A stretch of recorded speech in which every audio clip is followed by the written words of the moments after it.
सकते हैं आप, पीडीएफ में अवेलेबल है।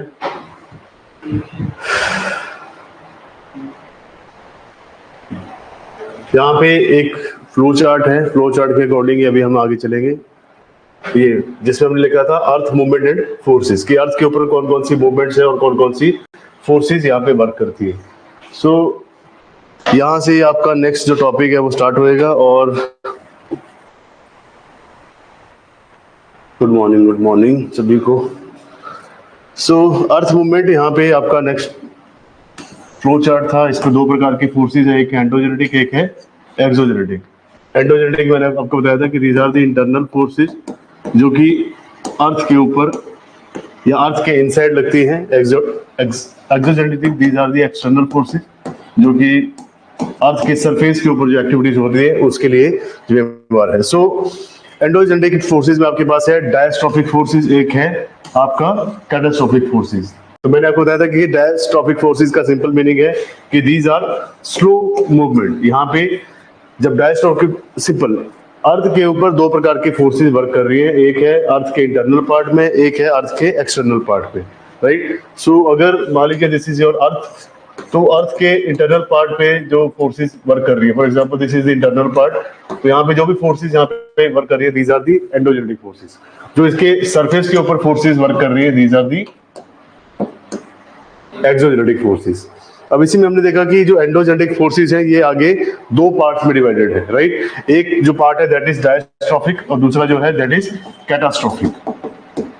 कैटास्ट्रोफिक जिसका सिंपल मीनिंग होता है प्रलयकारी, तो इससे प्रलय आती है। प्रलय जब भी आती है it is sudden movement, right. Diastrophic जो है दिस इज स्लो मूवमेंट, इसमें सदियां लग जाती है, मिलियंस ऑफ ईयर्स लग जाते हैं। बट ये जो आपका सडन मूवमेंट है ये आएगा कभी कभी, किसी मोमेंट पे आएगा, बट ये जब भी आएगा ये बहुत ज्यादा हार्मफुल होगा। सो डायस्ट्रोफिक को आगे फर्दर सब डिवाइडेड किया है, दैट इज इसको एपिरोजेनेटिक और कॉन्टिनेंट बिल्डिंग फोर्सेस भी कहते हैं। नेक्स्ट है आपके पास ऑरोजेनेटिक, तो इसके दो पार्ट्स हैं, डायस्ट्रोफिक और सडन मूवमेंट में बहुत डिफरेंस है। सडन मूवमेंट का सिंपल मीनिंग है कि किसी दिन सडन अर्थ शेक करना शुरू कर दिया तो उससे अर्थक्वेक आ गया। किसी दिन सडनली कोई आपका जो डॉर्मेंट वोल्केनो था, या सिंपल जिसे कहते हैं कि ऐसा वोल्केनो जो कि काफी समय से इरप्ट नहीं हुआ, जहाँ पे काफी समय से ज्वालामुखी गतिविधियां नहीं हो रही थी, वहां पे एकदम से वोल्केनो जो है वो इरप्ट हो जाता। तो these are the sudden forces. तो कैटास्ट्रोफिक फोर्सेस हमेशा सडन फोर्सेस होती है।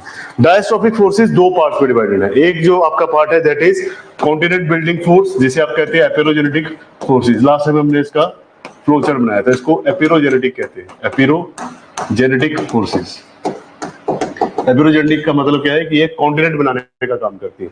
अब कॉन्टिनेंट दो प्रकार के होते हैं। अगर कॉन्टिनेंट डूबा हुआ है समंदर के नीचे तो उसको आप कहेंगे, सिंपल, अगर आपका कॉन्टिनेंट डूबा हुआ है समंदर के नीचे तो उसे आप कहेंगे कि दिस इज सबमर्ज्ड कोस्ट, कि ये सबमर्ज्ड है, पानी के नीचे डूबा हुआ है।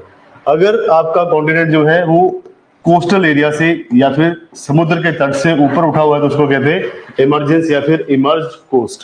तो कॉन्टिनेंट दो प्रकार के होता है, एक सबमर्ज्ड, एक होता है इमर्ज्ड। उसके बाद हमारे पास दूसरा जो डायस्ट्रोफिक फोर्स में जो पार्ट है दैट इज माउंटेन बिल्डिंग। तो ये पर्वतों को बनाने का काम करता है, ये महाद्वीप बनाने का काम करता है।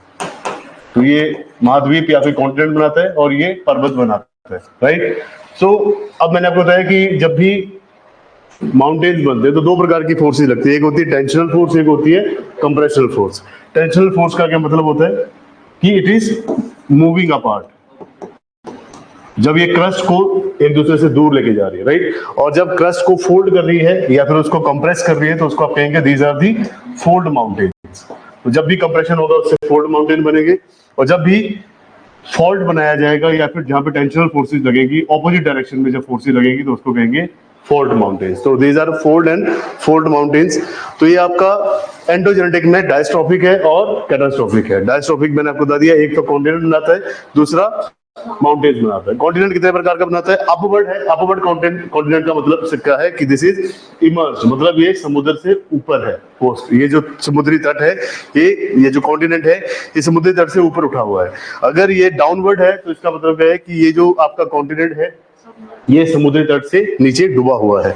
ऑरिजिनेटिक या फिर माउंटेन बिल्डिंग फोर्सेस दो प्रकार की हैं। अगर क्रस्ट को दोनों भागों में अलग अलग ऑपोजिट डायरेक्शन में खींचा जा रहा है तो उसे टेंशनल फोर्स कहेंगे, इससे फोल्ड माउंटेन्स बनेंगे। और जब क्रस्ट को इकट्ठा किया जा रहा है बोथ डायरेक्शन से तो उससे फोल्डिंग होगी, और फोल्डिंग से कंप्रेशन फोर्स से देयर आर फोल्ड माउंटेन्स। और सडन मूवमेंट आपको बता दिया कि सडन मूवमेंट का मतलब क्या है कि there are earthquakes and volcano, जो कि सडनली अर्थ के ऊपर एक्टिविटीज करते हैं। नेक्स्ट आपके पास है एक्सोजेनेटिक फोर्सेस। तो ऐसी फोर्सेस जो कि अर्थ के एक्सटर्नल पार्ट या फिर on the surface of the earth, या एक्सटर्नल पार्ट कह सकते हैं या फिर सरफेस ऑफ द अर्थ, जो अर्थ के सरफेस के ऊपर एक्टिविटीज होती है उसे कहते हैं एक्सोजेनेटिक फोर्सेस, क्योंकि ये एक्सटर्नल एरियाज में देखी जाती है। अब आपके पास एक है वेदरिंग और दूसरा है इरोजन। वेदरिंग इरोजन में हम लेटर ऑन पहुंचेंगे, पहले हमने यही एंडोजेनेटिक फोर्सेस को ही स्टडी करना है आज के टॉपिक में। Weathering and erosion, for example मैं इस दीवार को यहाँ पे तोड़ रहा हूँ, ये दीवार के ऊपर मैं हथौड़ा मारना शुरू कर देता हूँ। हथौड़ा मारते मारते दीवार में से कुछ एक जो सेडिमेंट्स है वो नीचे की तरफ गिरना शुरू कर देंगे। कैसे करेंगे? क्योंकि नीचे ग्रेविटी लग रही है। तो जब कोई चीज टूटती है और ग्रेविटी के कारण नीचे गिरती है उसको आप वेदरिंग करते हैं, उसको वेदरिंग कहते हैं। अब पूरा का पूरा मलबा इकट्ठा हो गया, मैंने क्या किया कि एक बहुत हाई प्रेशर की पाइप लेता हूँ और उस पाइप से पूरे के पूरे पानी से उस मलबे को बहाना शुरू कर देता हूँ, तो उसको आप कहेंगे इरोजन। तो एनीथिंग दैट इज ब्रेकिंग, कोई चीज जब वो टूट रही है और टूटने के बाद ग्रेविटी के कारण नीचे गिर रही है उसको आप वेदरिंग कहते हैं। और इरोजन का मतलब क्या होता है? जब कोई चीज टूट चुकी है उसके बाद वो पानी के थ्रू या किसी हवा के थ्रू, फॉर एग्जाम्पल मैंने फैन चला दिया, सारा का सारा डस्ट उठना शुरू हो गया, तो उसको आप कहेंगे इरोजन। या फिर मान लीजिए ये एरिया जो है जहां पे मैं यहाँ पे ये एक्टिविटी कर रहा हूँ, किसी चीज को तोड़ रहा हूँ, सेडिमेंट्स नीचे गिर रहे हैं और पीछे इसके बर्फ है, मान लीजिए कोई बर्फ है, तो बर्फ या ग्लेशियर है, तो ग्लेशियर जब मेल्ट करेगा, मेल्ट करने के बाद जब पूरे के पूरे मलबे को अपने साथ ले जाएगा तो उसको कहते हैं दैट इज ग्लेशियर। तो इसमें एजेंट ऑफ इरोजन, इसको एजेंट ऑफ इरोजन कहेंगे आप। तो इरोजन करने के लिए कुछ एक एजेंट्स होते हैं, जैसे कि विंड है, राइट, कुछ एक आप कह सकते हैं रिवर है, पानी, और तीसरा आपके पास है ग्लेशियर। तो these are the agents of erosion. So जब कोई चीज टूट रही है और वहीं पे गिर रही है due to the action of gravity, और इरोजन मतलब जब कोई चीज टूट रही है, टूटने के बाद उसको डिफरेंट टाइप के एजेंट्स जो हैं उसको इरोड करके लेके जा रहे हैं, उसे कहते हैं इरोजन। सो यहाँ पे ऑप्शन दे रखे हैं इसमें एग्जांपल। तो एक्सोजेनिक फोर्सेस दो प्रकार की, एक है वेदरिंग गेट है, एक है इरोजन। अब वेदरिंग भी मल्टीपल टाइप की होती है। एक है physical, that is physical weathering का मतलब क्या है कि मैकेनिकल फोर्सेस लग रही है। केमिकल वेदरिंग का मतलब क्या है कि यहाँ पे कुछ एक आपके केमिकल सब्सटेंसेस है या फिर कुछ एक आपके ऐसे, फॉर एग्जांपल जैसे आपका मॉस है, लाइकन है, फिर आपके जो अर्थ वॉर्म्स हैं, राइट। सो ये सारे के सारे कुछ एक केमिकल्स सीक्रेट करते हैं चट्टानों के ऊपर, और जो केमिकल्स हैं लेटर ऑन उसको केमिकल रिएक्शन के थ्रू तोड़ देते हैं। नेक्स्ट है बायोलॉजिकल। तो बायोलॉजिकल भी यहाँ पे एजेंट्स है। तो वेदरिंग के 3 एजेंट्स है, that is physical, chemical and biological. Over the period of time हम देखेंगे कि कौन कौन से इसमें एक्ट करते हैं। नेक्स्ट है इरोजन। इरोजन के जो एजेंट है दैट इज आइस, जिसे आप कह सकते हैं स्नो या ग्लेशियर। दूसरा है रिवर वाटर एंड तीसरा है सी। और साथ साथ में इसके साथ एक विंड भी आएगा, that is wind and underground water. But अगर सिंपल अगर हम बात करें, जो मेजर जो आपके एजेंट ऑफ इरोजन है दैट इज एक ग्लेशियल इरोजन होता है, मतलब ग्लेशियर के कारण इरोजन होता है। दूसरा रिवर वाटर जो है ये इरोजन करता है, और विंड जो है ये भी एक इरोजन का पार्ट है। जैसे कि आप देखेंगे राजस्थान में बरखन्स होते हैं, या फिर वहां पे आप कह सकते हैं मशरूम रॉक्स पाई जाती है। तो मशरूम रॉक्स कैसे बनती है? क्योंकि वहां पे हवा जो है चट्टानों को काट देती है, तो नीचे का जो पार्ट है वो स्ट्रेट रहता है, ऊपर का जो पार्ट है वो थोड़ा सा मशरूम लाइक लगता है। तो इसलिए से आप उसमें अगर हम देखेंगे तो जो आपके डेजर्ट रीजन है वहां पे विंड जो है that is a agent of erosion. अगर आप अपर रीजन में चले जाएं, हाई एल्टीट्यूड पे चले जाएं, अल्पाइन एरियाज में चले जाएं, तो वहां पे जो आपके ग्लेशियर्स हैं वो इरोजन करते हैं। जब भी हिमस्खलन होता है, जैसे आप एवलांच कहते हैं, तो एवलांच जब होता है तो ग्लेशियर जब टूटता है तो अपने साथ सारा का सारा सेडिमेंट लेके जाता है, तो उसे आप कहेंगे ग्लेशियल इरोजन। नेक्स्ट है आपके पास रिवर। रिवर तो मैक्सिमम आपकी इरोजन का पार्ट करती है। फॉर एग्जांपल आप बचपन से पढ़ते हैं क्लास 6 से कि हिमालय से नदियां बहती हैं, बहने के साथ साथ में अपने साथ इरोजन करके कुछ एक जलोढ़ मिट्टी लेके आती है, जिसे आप कहते हैं एल्यूवियल सॉइल लेके आती है, और एल्यूवियल सॉइल जो होती है वो ज्यादा फर्टाइल होती है, तो वो भी river is also a agent of erosion. और क्या है, इन्होंने सी की बात की है, अंडरग्राउंड वाटर की बात की है, ये इतने ज्यादा नहीं है, ये मेजर नहीं है। उसके अलावा एक और भी होगा, दैट इज कास्ट टोपोग्राफी। जब आप इरोजन पढ़ेंगे तो उसमें एक आता है कास्ट टोपोग्राफी। कास्ट टोपोग्राफी कुछ नहीं है, थोड़ा सा नाम इसमें डिफरेंट लगता है आपको। कास्ट टोपोग्राफी का सिंपल मीनिंग है, ये ज्यादातर लाइमस्टोन रॉक्स में पाया जाता है, जहां पे चूने पत्थर की चट्टाने होती हैं, वहां पे ये पाया जाता है karst topography. For example Vaishno माता, राइट। वैष्णो माता अभी तो बंद कर दिया इन्होंने, वो जो गुफा है, तो वहां पे वैष्णो माता श्राइन बोर्ड ने अभी उसको बंद कर दिया। पहले क्या होता था कि वहां पे गुफाएं बनी हुई है। अब गुफाएं कैसे बनी हुई है, that is due to limestone. Limestone में जब भी पानी घुस जाता है तो पानी घुसने के कारण कुछ एक डिफरेंट टाइप की ये टोपोग्राफीज बनाता है। मतलब बीच में से कुछ सुरंग जैसी दिखेगी आपको, ऊपर से कुछ रॉक्स लटकी हुई हैं, कुछ नीचे से ऊपर की तरफ उठी हुई है, उनको स्टेलगामाइट्स एंड स्टेलासाइट्स कहते हैं। स्टेलगामाइट्स एंड स्टेलासाइट्स, स्टेलेक्टाइट्स, तो इसे दो नाम से जाना जाता है। ये यूपीएससी प्रीवियस क्वेश्चन पूछा गया है ना। सो ये चार प्रकार के आपके इरोजन्स हैं जो कि बहुत इंपॉर्टेंट है, तो हमें इन्हें करना है over the period of time, धीरे धीरे सभी को हम पढ़ते जाएंगे। अब ये जो आपने पढ़ा कि अर्थ के दो प्रकार की फोर्सेस हैं, एक है एंडोजेनेटिक, एक है एक्सोजेनेटिक। तो मैंने आपको बताया कि जो अर्थ में मूवमेंट हो रही है या फोर्सेस लग रही है, उसमें से एंडोजेनेटिक फोर्सेस, जिसमें से डायस्ट्रॉफिज्म, और इसी में से हम देखेंगे एपिरोजेनेटिक, या फिर जिसे कहते हैं कॉन्टिनेंट बिल्डिंग। तो यहां से आपका टॉपिक स्टार्ट है, दैट इज एपिरोजेनेटिक फोर्सेस। मतलब अर्थ के मूवमेंट में there are two type of forces, जिसमें से आपके पास है एक एंडोजेनेटिक फोर्सेस, और एंडोजेनेटिक में ही एक पार्ट है जिसे कहते हैं डायास्ट्रोफिज्म। डायास्ट्रोफिज्म का सिंपल और लिटरल मीनिंग है स्लो मूवमेंट। तो जब आपके माउंटेन्स बनते हैं तो वो एक दिन में नहीं बन जाते, उसमें मिलियंस ऑफ ईयर लगते हैं, इसलिए दीज आर स्लो मूवमेंट। जब भी कभी कॉन्टिनेंट बनता है तो कॉन्टिनेंट एक दिन में या कुछ एक 10 सालों में नहीं बनता, उसमें मिलियंस ऑफ ईयर लगते हैं। तो कॉन्टिनेंट हो गया चाहे माउंटेन्स हो गए, ये दोनों ही एपिरोजेनेटिक, या फिर एपिरोजेनेटिक नहीं कह सकते, बट दोनों डायस्ट्रोफिज्म से बनते हैं आपके कॉन्टिनेंट और माउंटेन्स।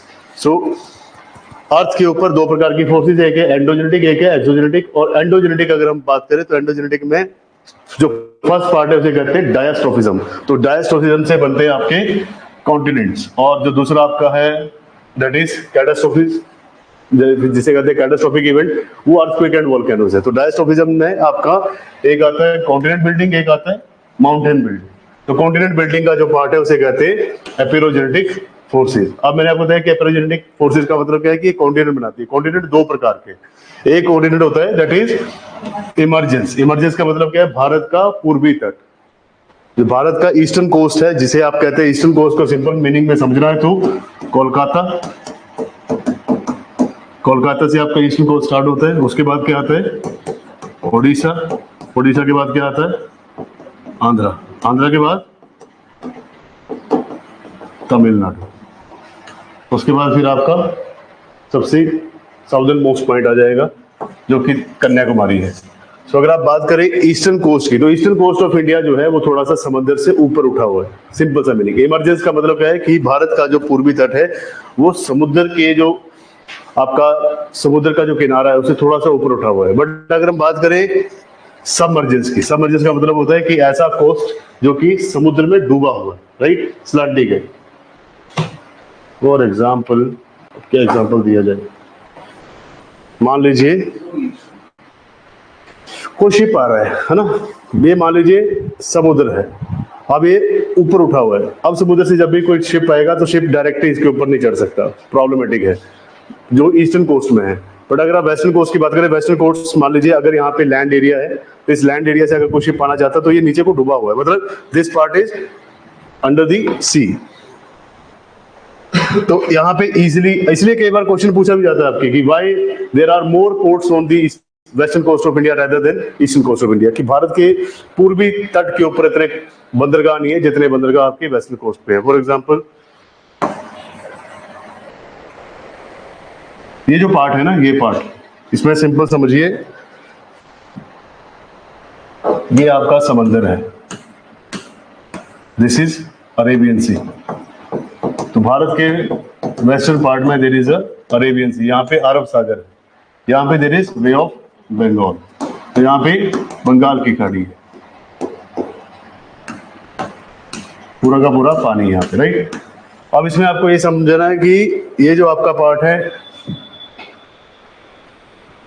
ये आपका वेस्ट कोस्ट, भारत का पूर्वी तट, और ये है आपका ईस्ट कोस्ट।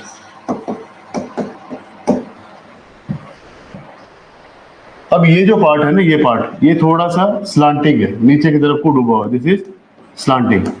तो यहाँ पे अगर कोई भी शिप आना चाहे तो वहां यहाँ पे आके इजीली वो एंटर कर सकता है, मतलब ये खुद ही डूबा हुआ है, कोई शिप आ रहा तो ये नीचे की तरफ को डूबा हुआ और इसमें इजीली वो ऊपर की तरफ को चढ़ सकता है। बट यहाँ पे अगर हम बात करें तो ये थोड़ा सा ऊपर को उठा हुआ है, this is not submerge, this is emerge, थोड़ा सा उठा हुआ है। तो यहाँ पे अगर शिप लेके आना चाहते हैं तो आपको पहले कोस्ट को यहाँ से कट करना पड़ेगा, मतलब इसको थोड़ा नीचे की तरफ को डाउन करना पड़ेगा। So that is why west coast के ऊपर अगर आप देखेंगे तो बहुत सारे पोर्ट्स हैं, यहाँ पे बहुत सारे बंदरगाह हैं, बट यहाँ पे बंदरगाह है बट लेसर, यहाँ पे there is lesser number of ports. For example यहाँ कांडला से लेके डाउन साउथ तक बहुत सारे पोर्ट्स हैं, बट यहाँ पे एक हल्दिया पोर्ट आता है, हल्दिया के बाद उड़ीसा में इन्होंने रिसेंटली बनाया दैट इज पारादीप, पारादीप के बाद यहाँ पे आता है विशाखापट्टनम जिसे विजैक कहते हैं, और मद्रास में एक पोर्ट है, राइट। तो यहाँ पे 3-4 पोर्ट है, बट यहाँ पे कंटिन्यूटी में पोर्ट्स हैं, बहुत सारे पोर्ट्स हैं यहाँ पे कांडला है, मुंद्रा है, JNPT है, मल्टीपल पोर्ट्स हैं यहाँ पे। पर वेस्टर्न कोस्ट में ज्यादातर आपके जो है कोस्ट पाए जाते, सॉरी पोर्ट पाए जाते हैं। पोर्ट पाने का मतलब क्या है कि यहाँ पे जो वेस्टर्न कोस्ट है ये ईस्टर्न कोस्ट जो है इमर्ज कोस्ट है, इसलिए यहाँ पे पोर्ट बनाना मुश्किल है।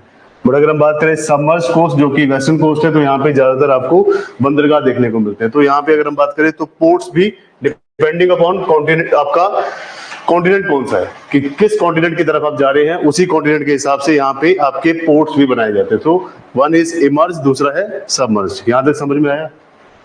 अगर डायग्राम बना रहे थे तो गया वो, कोई बात नहीं, आगे आएगा। ऑनलाइन स्टूडेंट्स कहाँ हैं आप? कोई इशू हो तो यहाँ पे मेंशन कर सकते हैं। नेक्स्ट जो आपकी फोर्स है, ये देखिए डायस्ट्रोफिज्म। मैंने आपको बताया कि डायस्ट्रोफिज्म जो है ये स्लो प्रोसेस है, और इस स्लो प्रोसेस में एक कॉन्टिनेंट बनता है, एक माउंटेन बनता है। तो कॉन्टिनेंट का जो एपेरोजेनेटिक फोर्स है वो हमने देख लिया कि 2 प्रकार के कोस्ट है हमारे पास भारत में, और भारत में ये आपके पास एग्जाम्पल भी बन गया कि एक सबमर्ज है, एक इमर्ज है। सबमर्ज में आपके ज्यादा पोर्ट्स बनाए जा सकते हैं, इमर्ज में पोर्ट्स नहीं बनाए जा सकते। तो एक अपवर्ड है, मतलब ऊपर उठा हुआ, एक है डाउनवर्ड, तो वो नीचे डूबा हुआ है। अब आपके पास जो दूसरी फोर्स है डायस्ट्रोफिज्म की, दैट इज माउंटेन बिल्डिंग, की माउंटेन कैसे बनते हैं। और माउंटेन बनाने वाली जो फोर्स होती है उसको बोलते हैं ओरोजेनेटिक फोर्सेस। ऐसी फोर्सेस जो कि माउंटेन बनाती है उसको कहते हैं ओरोजेनेटिक फोर्सेस। और इसमें एक टेंशनल फोर्स है, एक है कंप्रेशनल फोर्स। मतलब एक जो फोर्स है वो, for example this is a crust, तो क्रस्ट को ये दोनों ऑपोजिट साइड में, मान लीजिए अगर ये कोई क्रस्ट है तो इस पूरी की पूरी क्रस्ट को ये ऑपोजिट साइड में खींच रहा है। जब ये ऑपोजिट साइड में इसको खींच रहा है तो बीच में से एक क्रैक बन जाएगा, उसे कहते हैं फोल्ड। और फोल्ड से डिफरेंट टाइप के माउंटेन्स बनते हैं, हम देखेंगे। दूसरी जो आपकी फोर्स है उसमें मान लीजिए दिस इज अ क्रस्ट, तो यहाँ पे दोनों साइड से सेम, दोनों साइड से कंप्रेस किया जा रहा है, तो जो आपकी जो क्रस्ट है वो इकट्ठी हो जा रही है, and this crust is giving rise to different type of mountains. तो ये आगे चलकर इसको इकट्ठा करते करते करते बहुत सारे माउंटेन्स बना रही। सो उसे हम देखेंगे। सो अब आपका जो सेकंड पार्ट है डायस्ट्रोफिज्म का, दैट इज ओरोजेनेटिक फोर्सेस। अब ओरोजेनेटिक फोर्सेस 2 प्रकार के होते हैं, एक है या फोल्डिंग या फोल्डिंग। तो एक टेंशनल फोर्स से आपका बनता है फोल्ड माउंटेन, क्योंकि ये दरार बना देती है बीचों बीच। और दूसरा जो आपके पास है कंप्रेशनल फोर्स, तो ये क्रस्ट को इकट्ठा कर देती है, और जब क्रस्ट इकट्ठी होती है तो ये हाई माउंटेन्स बनाती है, जैसे फोल्ड माउंटेन्स कहते हैं, जैसे कि Himalayas are the young fold mountains in the world. तो आपने अभी ओरोजेनेटिक फोर्सेस के बारे में पढ़ना है। कॉन्टिनेंट बिल्डिंग फोर्सेस आपने कहाँ पे पढ़ी? प्लेट टेक्टोनिक में। कॉन्टिनेंट्स कैसे बनते हैं, कॉन्टिनेंट्स कैसे टूटते हैं उसके बारे में आपने प्लेट टेक्टोनिक में पढ़ लिया, एपेरोजेनेटिक फोर्सेस के बारे में। अभी आपने पढ़ना है ओरोजेनेटिक फोर्सेस। तो सेकंड पार्ट जो है आपका डायास्ट्रोफिज्म का, वो अभी हम यहाँ से स्टार्ट कर रहे हैं। तो आप हेडिंग दीजिए, आप हेडिंग डालिए orogenetic forces, orogenetic forces.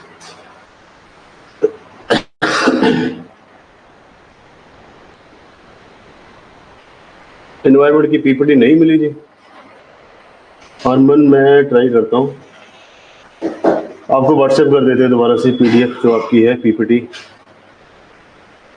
App पे अवेलेबल है, मधु कह रहे हैं, आप एक बार चेक कर लो। अशरामपल लिखवाऊंगा अभी मैं, नोट्स बनाएंगे अभी, बस लास्ट जो आपका वो आपका एक टाइप से फ्लो चार्ट था उसी को डिस्कस कर रहे हैं। हाँ ग्रुप में भी आई हुई है, ग्रुप में भी मैंने आपको सेंड किया है, एक बार आप चेक कर लो। आप लिखिए ओरोजेनेटिक फोर्सेस, मैं यहां से बंद कर दूं इसको।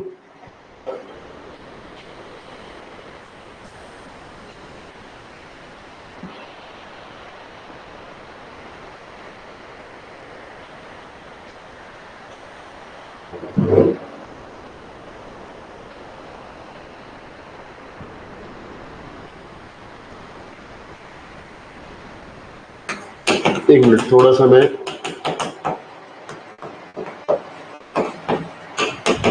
अर्थ मूवमेंट्स या फिर फोर्सेस, अर्थ मूवमेंट फोर्सेस का जो आपने लास्ट टाइम फ्लो चार्ट बनाया था उसमें से आपके पास जो फर्स्ट टाइप ऑफ फोर्स है दैट इज एंडोजेनेटिक फोर्सेस, और एंडोजेनेटिक का मतलब इंटरनल, और इसी में से आपका एक है डायास्ट्रोफिज्म,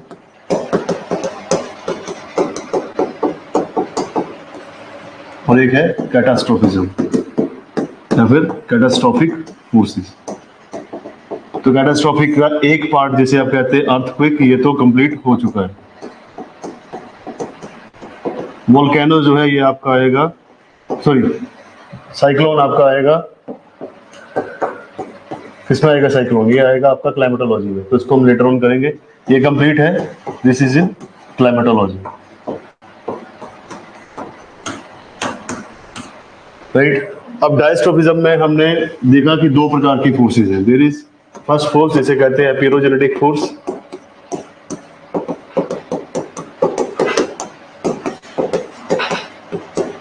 एपिरोजेनेटिक फोर्स, दूसरा है आपका ओरोजेनेटिक फोर्स।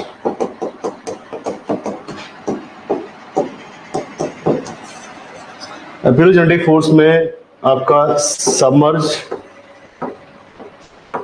एक है इमर्ज्ड, ये लगभग हमने पार्ट कर लिया है प्लेट टेक्टोनिक थ्योरी में, दिस इज कंप्लीट। दूसरा जो आपके पास ओरोजेनेटिक है, इसमें से हमने एक ही पार्ट किया है आपका, दैट इज हिमालय, बट हमें यहाँ पे फोल्ड माउंटेन्स भी करने हैं और दूसरा फोल्ड माउंटेन्स भी कहते हैं कर रहे हैं। एक आपका है टेंशनल फोर्स, दूसरा है कंप्रेशन फोर्स। सो अभी जो आपका टॉपिक है जो जिसका नाम आपने लिखना है that is orogenetic forces, right. All students, अगर आपको नहीं दिख रहा था एक बार देख लीजिए। तो ये पार्ट हमने करना है जो लास्ट टाइम आपने लिखा था फ्लो चार्ट, उस फ्लो चार्ट से हमने अभी ओरोजेनेटिक फोर्सेस को यहाँ पे कंप्लीट करना है।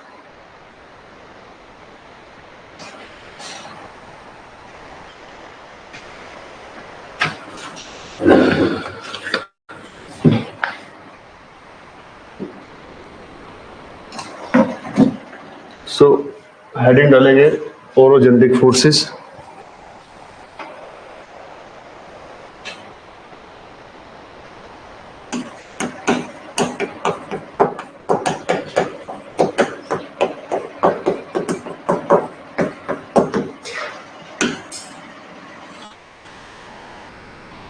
ब्रैकेट में माउंटेन बिल्डिंग फोर्सेस,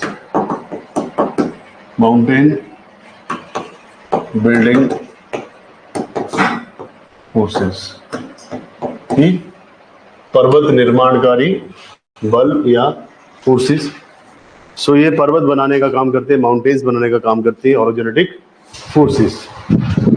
इससे पहले हमें कुछ एक चीजें लिखनी है लैंडफॉर्म के बारे में। सो ये आपका पार्ट बी है, ये था आपका एपिरोजेनेटिक। तो अभी आप लिखिए लैंडफॉर्म, कि लैंडफॉर्म क्या होता है। मल्टीपल टाइप के लैंडफॉर्म आप पढ़ने वाले हैं इसी के अंदर। कंटिन्यू कर लो। लैंडफॉर्म आप for example whenever you are studying a landform, आप उसको कैसे पढ़ेंगे। For example this is a mountain, तो ज्योग्राफी के हिसाब से आप इसे कैसे पढ़ेंगे।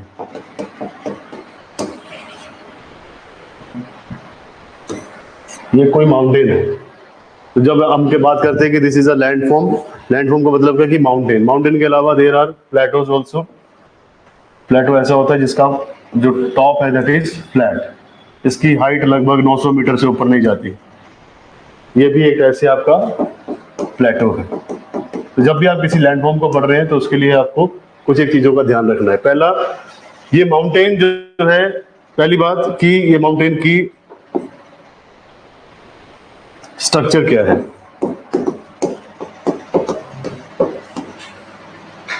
सो landform is an outcome of structure, process and time. तो जब भी किसी लैंडफॉर्म को अगर आप पढ़ते हैं तो उसमें आप पहले देखते हैं इसकी स्ट्रक्चर क्या है, प्रोसेस क्या है, मतलब बना कैसे है और कितने टाइम से बना है। सो लैंडफॉर्म जो है वो तीन चीजों के ऊपर डिपेंड करता है।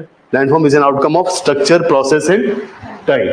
कि इसका स्ट्रक्चर कैसा है। स्ट्रक्चर का मतलब ये आपका एक टाइप से ग्रेनाइट रॉक से बना है या लाइमस्टोन रॉक से बना है, राइट। ये ग्रेनाइट की रॉक से बना है या फिर लाइमस्टोन की रॉक से बना है। फॉर एग्जांपल अगर इसके बीच में देयर आर जॉइंट्स, और इन जॉइंट्स के बीच में अगर हम बात करें कि पानी सीप कर सकता है, पानी सीप कर रहा है तो इसको ये होलो कर देगा अगर ये आपका लाइमस्टोन रॉक है। अगर ये ग्रेनाइट रॉक है तो ये बहुत ज्यादा हार्ड रॉक होगा, इसे इजीली इरोड नहीं होगा। फॉर एग्जांपल इसी के ऊपर क्वेश्चन पूछा जाता है कि there are more cases of landslide in Uttarakhand rather than Himachal Pradesh. कि लैंडस्लाइड के जो इवेंट्स हैं वो ज्यादातर आपको देखने को मिलते हैं उत्तराखंड में, पर यही चीज अगर देखी जाए तो हिमालयन स्टेट हिमाचल में कम होता है। क्यों? क्योंकि उत्तराखंड में जो माउंटेन्स बने हैं वो लाइमस्टोन के हैं। लाइमस्टोन एकदम से जब भी पानी भरता है इसके में तो ये इरोड कर जाता है, बट ग्रेनाइट में ये चीज नहीं होती। उसके बाद फिर ये दोबारा उसको कंपेयर करते हैं कि what is the difference between, मतलब what are the major differences between the landslide of Western Ghat and Himalayan region, right. कि हिमालयन रीजन में जो लैंडस्लाइड होता है और जो वेस्टर्न घाट में आपका लैंडस्लाइड होता है उसमें क्या डिफरेंस है। हिमालयन रीजन में जो आपका लैंडस्लाइड हो रहा है that is because of limestone rocks, but अगर वेस्टर्न घाट्स की अगर हम बात करें तो वहां पे बहुत हैवी रेनफॉल होता है, और बहुत ज्यादा हैवी रेनफॉल होने के साथ साथ में वहां की जो मिट्टी है वो इरोड होती जाती है। तो जितना लैंडस्लाइड अगर आपको अपर जैसे आप कह सकते हैं वेस्टर्न हिमालय में देखने को मिल रहा है, उतना ही लैंडस्लाइड आपके वेस्टर्न घाट्स पे भी होता है। सो उसको कंपेयर भी करता है कई बार। तो पहला है कि जब भी आप किसी लैंडफॉर्म को पढ़ रहे हैं तो उसमें पहले आप क्या नोटिस करेंगे कि ये कौन से स्ट्रक्चर से बना है। इसमें जो रॉक्स हैं that are compact rocks. Compact rocks का मतलब क्या है कि बहुत ही मतलब कॉम्पैक्ट तरीके से रॉक्स एक दूसरे के साथ जुड़ रखे हैं, जैसे कि ग्रेनाइट में है, वो इजीली इरोड नहीं हो सकता। या फिर हम देखेंगे कि यहाँ पे जो रॉक्स हैं that are jointed rocks. Jointed rock का मतलब क्या है कि उनके बीच में जॉइंट है और उस जॉइंट के बीच में जैसे पानी जाएगा, जैसे कि लाइमस्टोन, तो वो जो आपकी रॉक है बीच में से खोखली हो जाती है। जब वो खोखली हो जाती है या खाली हो जाती है, होलो हो जाती है, तो आप कहते हैं कि यहाँ पे तो गुफा है, और उसी गुफा को आप कहते रहते हैं दैट इज वैष्णो देवी, है ना। तो वहां पे भी ऐसी ही होलो जॉइंटेड रॉक्स हैं और इसमें से गुफाएं बन गई हैं, राइट, केव्स बन जाती हैं। तो ये केव बनाने का काम करती है, बट यही केव जो है वो कॉम्पैक्ट रॉक्स में नहीं होगी, क्योंकि कॉम्पैक्ट रॉक का मतलब क्या है कि ऐसे जॉइंट्स नहीं बन रखे हैं। ये जॉइंट जो है फॉर एग्जांपल यहाँ से पानी घुसा जॉइंट में, ये इसको जहां जॉइंट होगा वहां से पानी निकल जाएगा। तो कई बार क्या रॉक्स के बीच में से भी पानी बहता जाता है over the period of time. मतलब ऐसा नहीं 1-2 साल 10 साल, मतलब मिलियंस ऑफ ईयर लग जाएंगे, इस रॉक को ये अंदर से होलो कर देगा। ये रॉक्स में इतना ज्यादा होलो पार्ट हो जाएगा। ये जो पार्ट है दिस इज टोटली खाली पार्ट, खोखला पार्ट। तो इसको आप कह देते हैं कि यहाँ से अगर आप अंदर घुसेंगे तो देयर इज अ केव, और उसी केव के थ्रू आप फिर बाहर निकल सकते हैं। तो मल्टीपल केव जो बनती है that is because of limestone and jointed rocks. तो किसी भी अगर आप किसी भी लैंडफॉर्म को अगर आप पढ़ रहे हैं तो आप पहले देखेंगे स्ट्रक्चर क्या है आपकी लैंडफॉर्म का। दूसरा प्रोसेस, कि ये जो आपका लैंडफॉर्म बना है ये कौन सी प्रोसेस से बना है। ये माउंटेन आपका फोल्डिंग से बना है या फिर ये फॉल्टिंग से बना है, मतलब इसमें टेंशनल फोर्स लगी है या फिर आपकी कंप्रेशनल फोर्स लगी है, वो आप देखेंगे।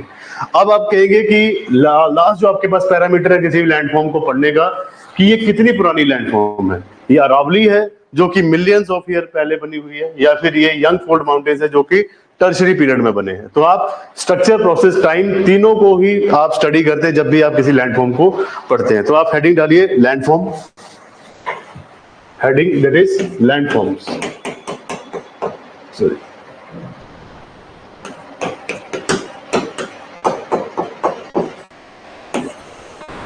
लैंडफॉर्म्स। इसमें देखिए landform is an outcome of structure, process and time. Landform is an outcome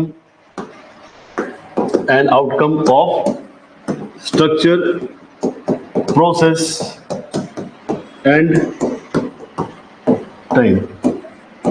So landform is an outcome of structure, process and time. तो कोई भी landform है that is made because of structure, process and time. तो अगर किसी भी landform अगर आप देख रहे हैं तो उसमें स्ट्रक्चर का भी रोल है, प्रोसेस का भी रोल है, टाइम का भी रोल है, क्योंकि समय लगा उसको बनने में। So it is an outcome of structure, process and time, full stop. अब लिखिए by structure we mean, by structure we mean,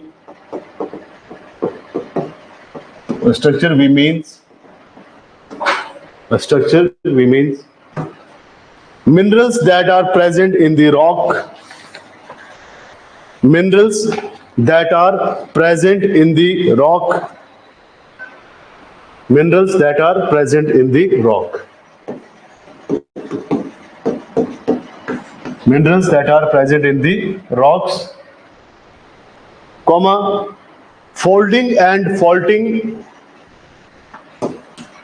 folding and folding की माउंटेन जो है वो फोल्ड के कारण बना है या फिर फोल्डिंग के कारण बना है। Folding and folding, whether the rock is jointed rock और compact rock, whether the rock is jointed, whether the rock is jointed rock और कॉम्पैक्ट रॉक, कि क्या ये रॉक जॉइंटेड है या फिर कॉम्पैक्ट है। जॉइंटेड मींस इनके बीच में स्पेस है, पानी जहां से सीप कर सकता है, एंटर कर सकता है। कॉम्पैक्ट का मतलब है कि यहाँ पे पानी इजीली इसमें एंटर नहीं कर सकता। सो इट इज अ जॉइंटेड या फिर कॉम्पैक्ट रॉक। तो स्ट्रक्चर से हम ये देखते हैं कि इसमें मिनरल कौन कौन से, इसमें ग्रेनाइट है कि इसमें लाइमस्टोन है या बसाल्ट है। ये फोल्डिंग हो रही है या फोल्डिंग हो रही है, कि क्रस्ट इकट्ठी हो रही है, क्रस्ट दूर दूर शॉर्टनिंग ऑफ क्रस्ट हो रहा है, या फिर जो रॉक है वो ज्वाइंट से बनी हुई है या फिर कॉम्पैक्ट रॉक है। तो स्ट्रक्चर में हम ये चीजें देखते हैं। फुल स्टॉप, लाइन चेंज करके लिखिए by process we mean by process, by process we mean, by process we mean which is the most dominant geomorphic agent, which is the most dominant, which is the most dominant geomorphic, which is the most dominant geomorphic agent, which is the most dominant geomorphic agent operating on an landform, operating geomorphic agent operating on an landform.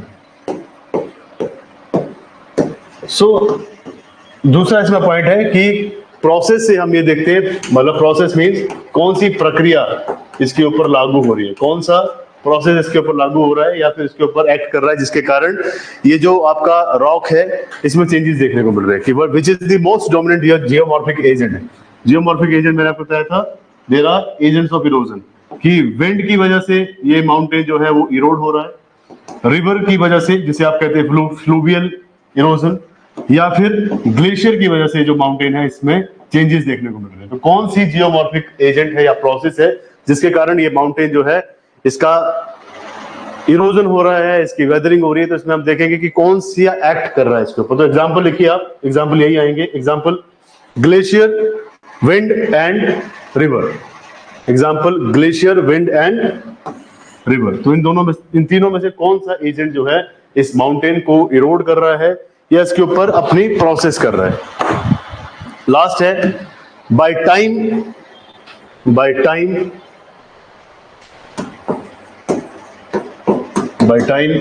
we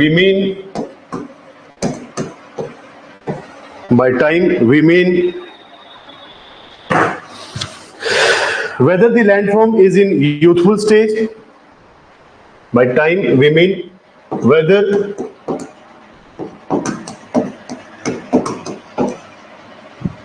the landform is in, whether the landform is in youthful stage, mature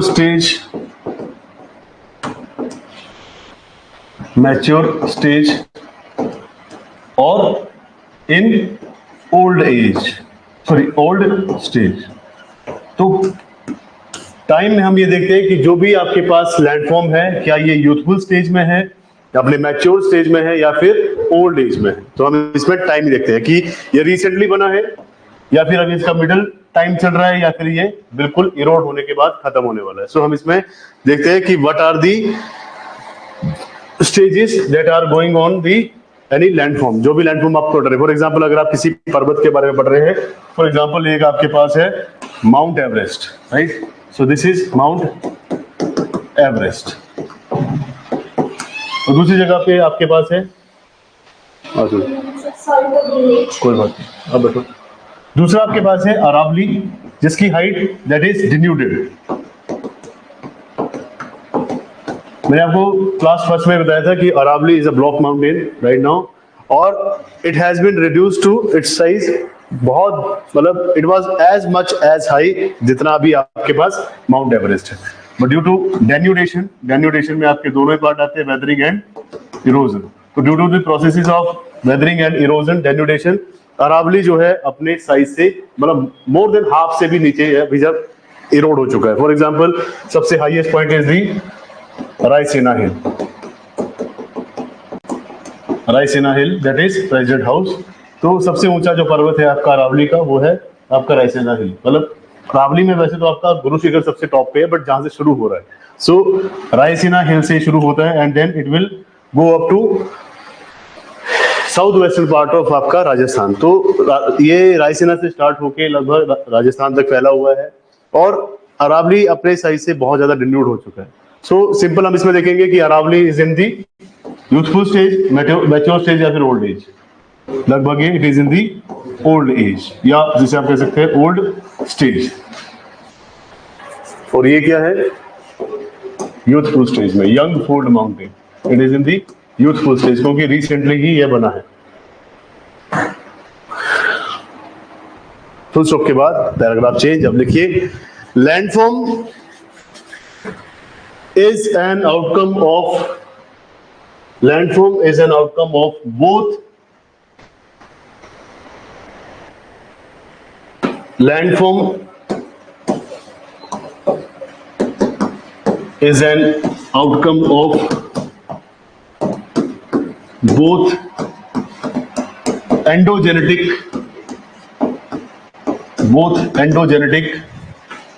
and exogenetic forces. So landform is an outcome of both endogenetic and exogenetic forces. Full stop. They operate simultaneously. They operate simultaneously and hence determine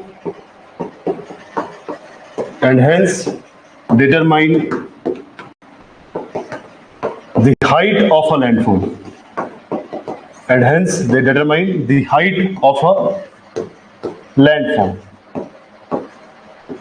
simple word ये कह रहा है इसमें कि जो आपका landform है ये दोनों ही फोर्सेस के ऊपर डिपेंड करता है, चाहे वो एंडोजेनिक फोर्सेस है, मतलब चाहे वो फोर्सेस किसी भी लैंडफॉर्म के ऊपर, चाहे अर्थ के इंटरनल पार्ट से वर्क कर रही हैं, चाहे वो एक्सटर्नल पार्ट से वर्क कर रही है। तो कोई भी अगर लैंडफॉर्म है उसके ऊपर अर्थ के इंटरनल पार्ट से भी कुछ एक एक्टिविटी होती है, कुछ एक एक्सटर्नल पार्ट से भी एक्टिविटी होती है, और ये दोनों फोर्सेस इकट्ठी ही काम करती है। Simultaneously means they operate, simultaneously means जो दोनों फोर्सेस इकट्ठे ही काम करती है, चाहे वो एक्सटर्नल फोर्सेस है चाहे इंटरनल फोर्सेस हैं, और उसी से आपके जो लैंडफॉर्म होते हैं उसकी हाइट को ही डिटरमाइन करता है कि लैंडफॉर्म की हाइट ज्यादा होगी, कम होगी, या फिर यूथफुल स्टेज में होगी, मैच्योर स्टेज में होगी, या फिर ओल्ड एज में होगी। सो दोनों एक्सटर्नल एंड इंटरनल फोर्सेस जो है लैंडफॉर्म के ऊपर एक्ट करती हैं, और यही डिसाइड करती हैं कि किसी भी लैंडफॉर्म की हाइट ज्यादा होगी, कम होगी, या फिर मिडिल एज में होगी।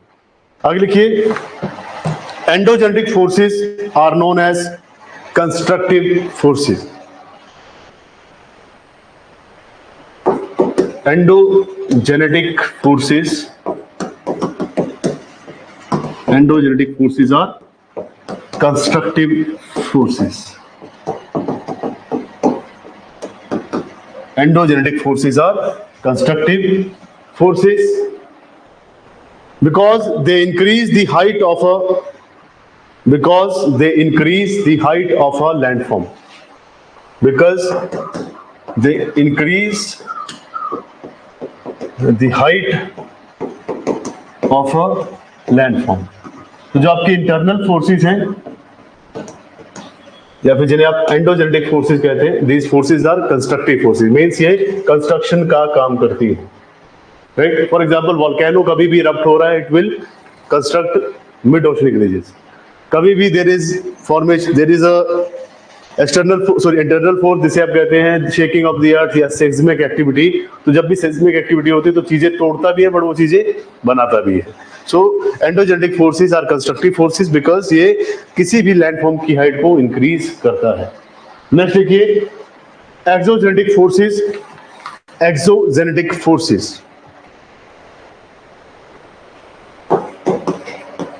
एक्सोजेनेटिक फोर्सेस ब्रैकेट में लिखिए weathering and erosion. Weathering and erosion. Exogenetic forces, weathering and erosion are destructive forces. These are destructive forces. तो ये किसी भी चीज को डिस्ट्रक्ट करने का काम करती है, विनाश करने का काम करती है। तो कंस्ट्रक्टिव फोर्सेस का मतलब है these are the forces that are constructive. Constructive का मतलब होता है निर्माण करते हैं, किसी चीज का निर्माण करते हैं। दूसरा आपके पास डिस्ट्रक्टिव मींस ये किसी चीज का विनाश करती है। So exogenetic forces that is weathering and erosion are destructive forces because they decreases the height of a landform.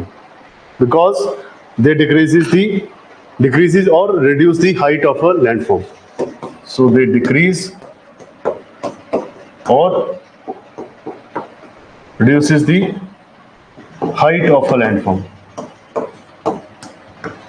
तो किसी भी लैंडफॉर्म का अगर हाइट इंक्रीज करता है दैट इज कंस्ट्रक्टिव फोर्स, जिसे कहते हैं आप एंडोजेनेटिक फोर्सेस। और किसी भी लैंडफॉर्म की अगर हाइट को डिन्यूड करता है, कम करता है, डिक्रीज करता है, रिड्यूस करता है, दैट इज एक्सोजेनेटिक फोर्स। और इसमें दो आपके पास फैक्टर्स हैं, that is weathering and erosion. तो आपने उसमें फ्लो चार्ट में भी ये देखा था। यहां तक कोई दिक्कत परेशानी, दिस इज जियोमॉर्फोलॉजी, है ना, ये परेशान करेगी आपको बहुत। क्लाइमेटोलॉजी में चीजें आपको इंटरेस्टिंग लगेंगी, क्यों? क्योंकि कुछ एक चीजें आप रिलेट कर पाएंगे, सनलाइट, टेम्परेचर, है ना, विंड सिस्टम, तो वो चीजें आपको सुनने में भी आती हैं। वेस्टर्न डिस्टर्बेंस आपने सुना भी है, राइट। ओशिनोग्राफी फिर आपको पसंद आएगी क्योंकि उसमें क्लाइमेटोलॉजी का ही बेस चलता है, जैसे प्रेशर बेल्ट्स हैं, करंट्स हैं और आपकी विंड्स हैं। बट उसमें आपको ज्यादा इंटरेस्ट इसलिए भी आता है क्योंकि आपने समुद्र के नीचे की जो आपकी रिलीफ फीचर्स हैं उनको कभी देखा नहीं है, और रिलीफ फीचर के बारे में जब आप पढ़ते हैं तो आपको भी इंटरेस्टिंग लगता है। फिर आपको उसमें ये भी देखने को मिलता है कि ज्यादातर आपके वेस्टर्न पार्ट ऑफ कॉन्टिनेंट में ही हमेशा डेजर्ट क्यों पाए जाते हैं, ईस्टर्न पार्ट में क्यों नहीं पाए जाते। तो उसमें डिफरेंट टाइप की आपकी बायोम्स भी आते हैं, क्लाइमेटिक रीजंस आते हैं, तो वो आपको ज्यादा इंटरेस्टिंग लगता है।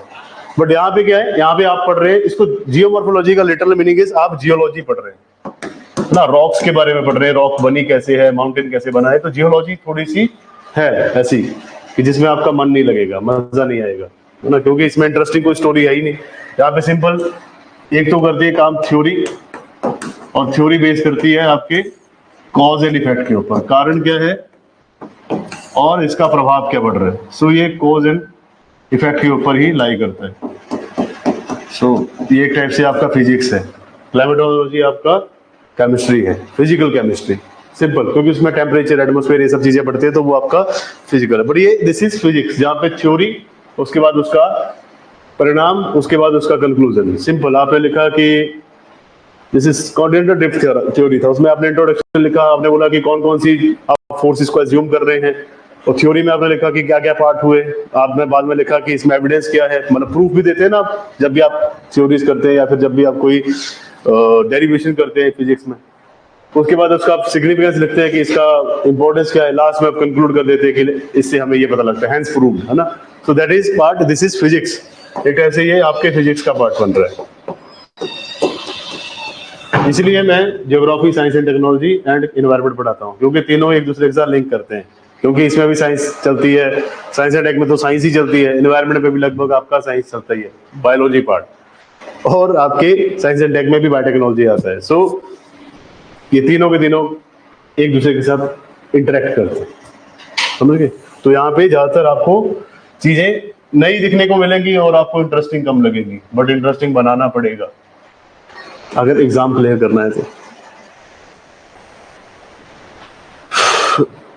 जैसे कि एंशिएंट हिस्ट्री है, बिल्कुल इंटरेस्टिंग नहीं है, आर्ट एंड कल्चर है, बिल्कुल इंटरेस्टिंग नहीं है, गवर्नेंस है, बिल्कुल इंटरेस्टिंग नहीं है, सोसाइटी है, बिल्कुल इंटरेस्टिंग नहीं है, इंटरनल सिक्योरिटी नॉट इंटरेस्टिंग, जिसको आर्मी उर्मी बैकग्राउंड से मतलब नहीं है, राइट, उसको इंटरनेशनल रिलेशन और ये इंटरनल सिक्योरिटी नहीं अच्छा लगता, राइट।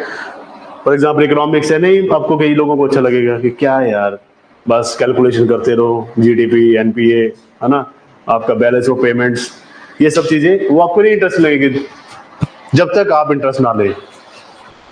बाकी एग्जामिनर तो आप में इंटरेस्ट लेगा ही, क्योंकि उसको कितने चाहिए, 1000 बंदे चाहिए, और पीसीएस में 322।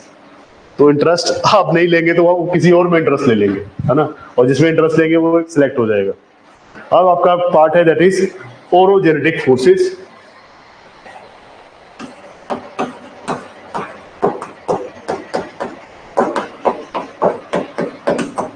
आप स्कॉलर बनने नहीं आए इधर, सिंपल सा मीनिंग। कई बार आप ज्यादा टेंशन ले जाते हैं, आप स्कॉलर बनने नहीं आए, आप इधर आए हैं सिर्फ एग्जाम क्लियर करने, राइट। आपको कोई थीसिस नहीं लिखने है, पीएचडी नहीं करनी है इसमें, है ना। तो सिंपल सी बात है, आपको सिर्फ एग्जाम क्लियर करना है। तो ज्यादा इसमें डीप भी नहीं जाना है, ज्यादा लाइटली भी नहीं लेना है, जितना रिक्वायर्ड है उतना ही पढ़ना है। ये नहीं कि आप पूरा दिन ज्योग्राफी पढ़े जा रहे हैं, पूरा दिन आप इकोनॉमिक्स पढ़े जा रहे हैं। हर एक सब्जेक्ट का बराबर वेटेज है, और यूपीएससी में तो डायनेमिक है, कभी ज्योग्राफी पूछेगा ही नहीं, कभी इकोनॉमिक्स ही पूछ लेंगे सारी, कभी मॉडर्न हिस्ट्री को स्किप कर देंगे, वो तो उन्होंने अभी उसको डायनेमिक कर दिया है। सो डिपेंडिंग अपॉन आपके लक चांस ही कह सकते हैं इसको। कई बार करंट अफेयर ही बहुत ज्यादा पूछ लेता है ना। आप करंट अफेयर पढ़ के नहीं जाते होते कि नहीं, बेसिक जो 4 पिलर्स है, हिस्ट्री, ज्योग्राफी, पॉलिटी, इकोनॉमिक्स, ये पढ़ के जाएंगे, और आपकी वो हिस्ट्री, ज्योग्राफी, पॉलिटी सब धरी रह जाती है, क्योंकि 25 क्वेश्चन सीधे ही आपके करंट अफेयर से पूछ ले। तो डायनेमिक पेपर है, ज्यादा दिल पे नहीं लेना है इसको, बट ज्यादा लाइटली भी नहीं लेना है। नेक्स्ट चलिए, ओरिजेनेटिक फोर्सेस में फर्स्ट फोर्स है आपकी, जैसे कि इसको मैंने लिखा था पार्ट बी, अब इसको नंबर ऐसे देना पड़ेगा, फोल्डिंग। तो पहले हम देख रहे हैं फोल्डिंग। तो फोल्ड माउंटेन्स या फिर फोल्डिंग कैसे होती है, इट इज ड्यू टू, किसके कारण होता है ये, ड्यू टू कंप्रेशनल फोर्सेस। तो सिंपल लिखिए इसके बारे में, folding occurs when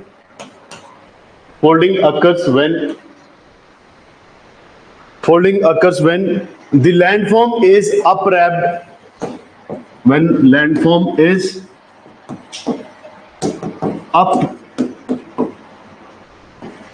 uprapt. Folding occurs when landform is uprapt due to intense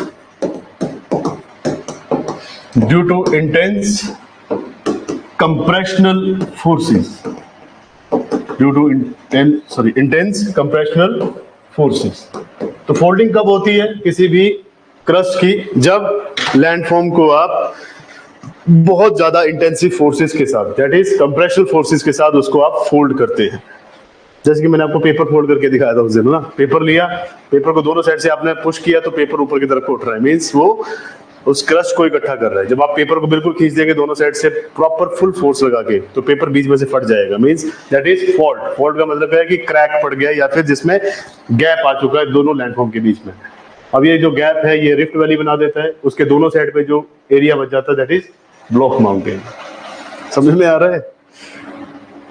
परेशान लग रहे हैं मुझे बहुत। ऑनलाइन स्टूडेंट आप भी परेशान होते हैं मेरे से? एक ने तो लिख ही दिया था, कहते मजा नहीं आया। मैं क्या मजा कहाँ से लाएं? अब ज्योग्राफी में मैं क्या मजा दिला सकता हूँ? पिक्चर दिखाऊं? पिक्चर पे आ जाते हैं, 1 मिनट पहले लिख लो फिर पिक्चर दिखाता हूँ आपको। सो intense compressional forces that operates from within the earth, that operates from within the earth, that operates from within the earth। तो internal part of the earth से जो इंटेंस कंप्रेशनल फोर्सेस जो है वो आपकी लैंडफॉर्म को या फिर आपकी क्रस्ट को अपरैप कर रही है, उसको फोल्ड कर रही है, उसके कारण आपका क्या बनता है? क्या बनता है? फोल्ड बनते हैं, फोल्ड माउंटेन्स बनते हैं। सो चलते हैं पीडीएफ की तरफ।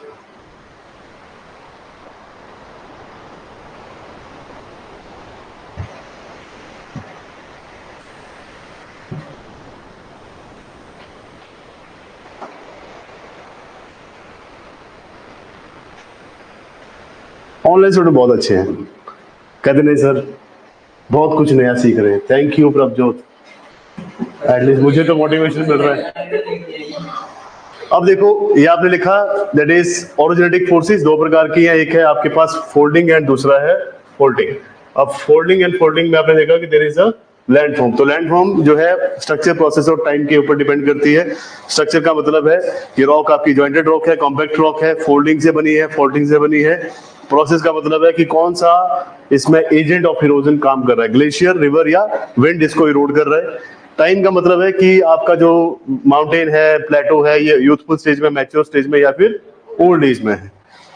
सो बाद में आपने देखा कि लैंडफॉर्म जो है वो दोनों फोर्सेस के ऊपर डिपेंड करता है, चाहे वो एक्सोजेनेटिक है चाहे वो एंडोजेनेटिक है, दोनों इकट्ठे ही किसी लैंडफॉर्म के ऊपर एक्ट करती हैं और ये किसी लैंडफॉर्म की हाइट को डिटरमाइन करती है। अगर आप बात करें एंडोजेनेटिक फोर्सेस की तो ये कंस्ट्रक्टिव फोर्सेस हैं, इसके कारण जो आपका लैंडफॉर्म है उसकी या फिर रिलीफ जो है उसकी हाइट बढ़ती है, इसलिए उल्टा लिख दिया यहाँ पे ना। अरे वाह, endogenetic forces are constructive forces. तो ये कंस्ट्रक्शन का काम करती है। उसके बाद दैट इज ये पेरोजेनेटिक लिखा था हमने, तो छोड़ो, दैट इज ओरोजेनेटिक। ओरोजेनेटिक में आपके पास ये है डायग्राम्स। अब ये डायग्राम जो है ना इससे और परेशान होंगे आप। Symmetric, asymmetric and overturned. Then उसके बाद देखो डायग्राम आपको बता देते हैं, इसको खोल के रखिए अभी आप, है ना। Symmetric, asymmetric, overturned, recumbent and isodynal. ये फोल्डिंग के कारण, फॉर एग्जाम्पल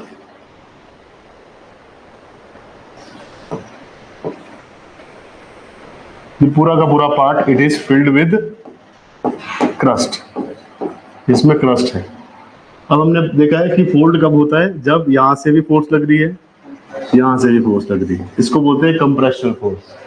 जब ये कंप्रेशनल फोर्स इसके ऊपर एक्ट करती रहेगी over the period of time, ये जो पार्ट है ये ऐसे क्रस्ट को इकट्ठा कर देगा। इकट्ठा करने के बाद क्रस्ट ऊपर की तरफ को उठती जाएगी, ये डिफरेंट लेयर्स में ऐसे ऊपर की तरफ को उठती जाएगी। अब इसके प्लेन से मैं इसको ऐसे बना देता हूँ। सो जब ये फोल्डिंग हो रही है, यहाँ पे भी वही फोल्ड है। फॉर एग्जाम्पल यहाँ से भी एक्स्ट्रा आपकी कंप्रेशनल फोर्स है, यहाँ से भी कंप्रेशनल फोर्स है। कंप्रेशनल फोर्स जो है इसको फोल्ड में डेवलप कर रही है, तो इसमें डबल फोल्ड बन रहे हैं।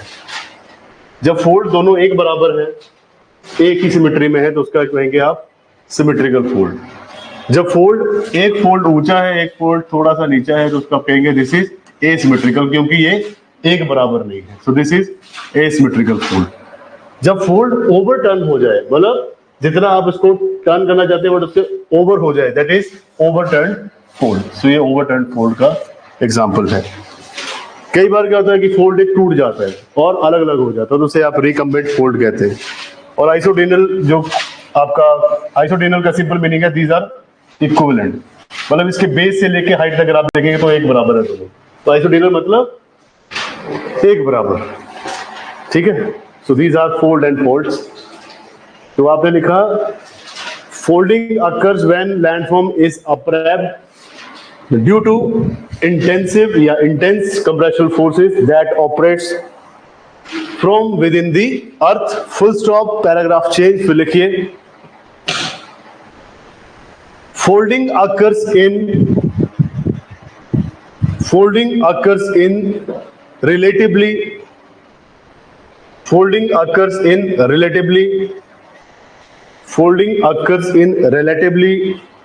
more elastic rocks,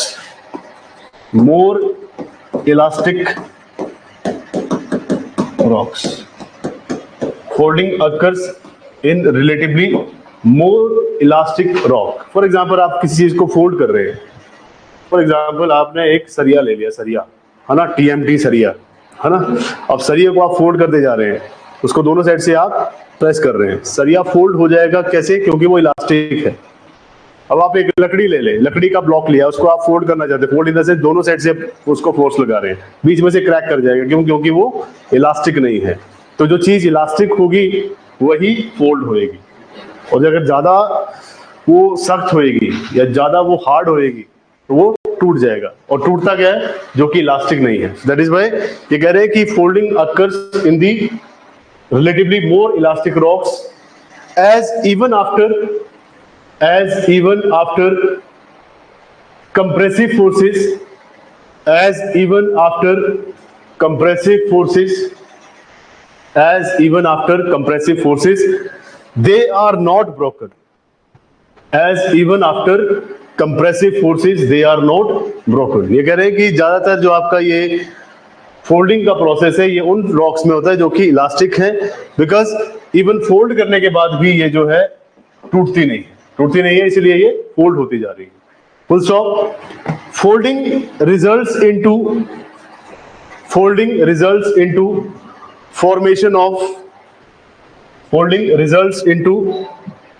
formation of anticline, है ना, यही होता है anticline syncline. Folding results into the formation of anticline and syncline,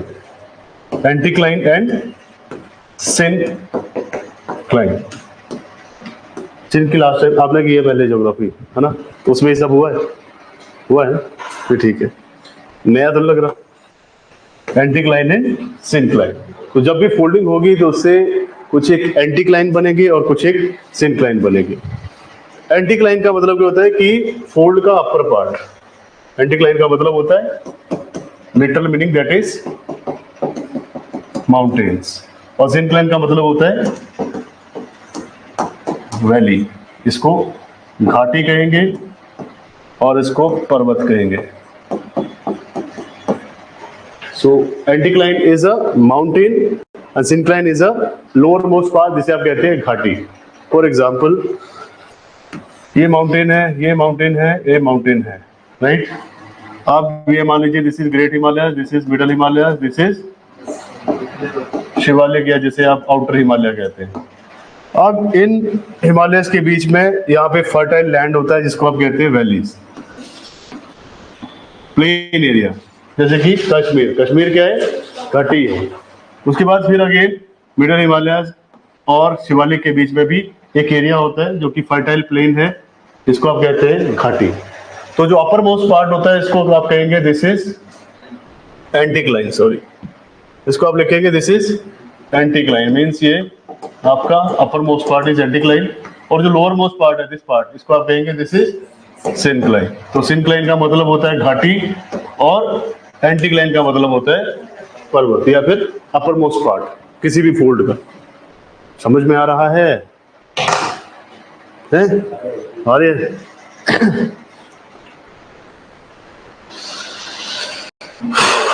पक्का यहां तक सब क्लियर है? ऑनलाइन स्टूडेंट्स यहां तक सब क्लियर है?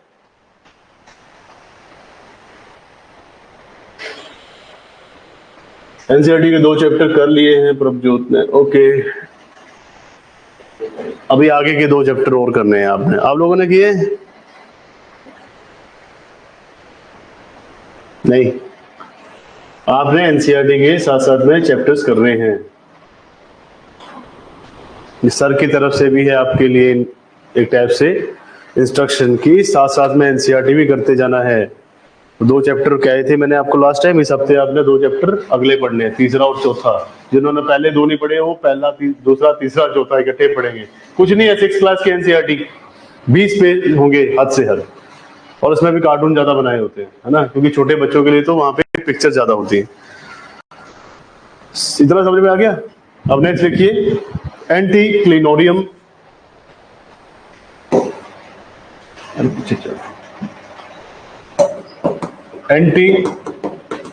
एंटीक्लिनोरियम, हेडिंग डालिए एंटीक्लिनोरियम। एंटीक्लिनोरियम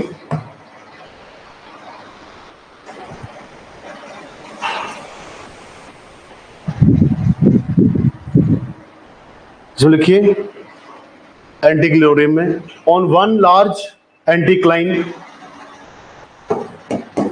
on one large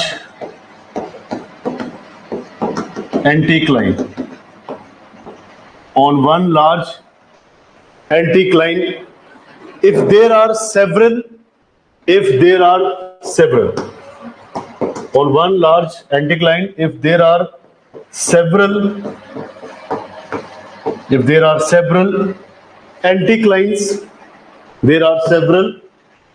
anticlines,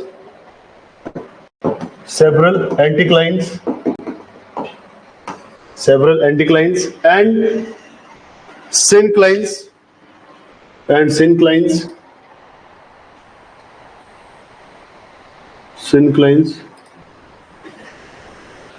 it is known as synclinorium. Sorry, anticlinorium. It is known as anticlinorium. तो ये कह रहे हैं कि फॉर एग्जाम्पल अगर मान लीजिए this is a anticline, right. अब इस एंटीक्लाइन पे बहुत सारे एंटीक्लाइन सिनक्लाइन है, मतलब एंटीक्लाइन ज्यादा है, तो उसे आप कहेंगे कि दिस इज एंटीक्लिनोरियम। मतलब एक बड़े पहाड़ के ऊपर देयर आर मल्टीपल छोटी छोटी पहाड़ियां, उसको आप कहेंगे दिस इज एंटीक्लिनोरियम। नेक्स्ट है आपके नेक्स्ट के आगे जो आपका पार्ट है दैट इज सिनक्लिनोरियम। यहाँ कुछ लिखा था इन्होंने, 6 चैप्टर में टोटल डायग्राम ज्यादा नहीं है, इसमें डायग्राम ज्यादा होती है एनसीईआरटी में, और छोटी क्लासेस में तो ज्यादा ही डायग्राम बना के रखते हो ताकि बच्चों को इजीली समझाया जा सके।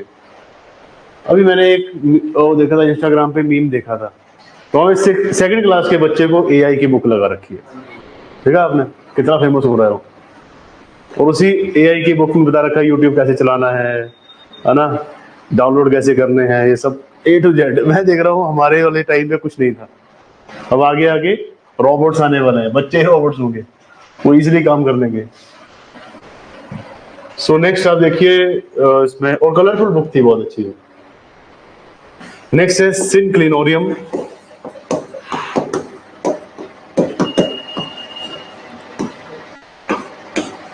सिनक्लिनोरियम इसमें लिखिए, ऑन अ लार्ज या single सिनक्लाइन, on a single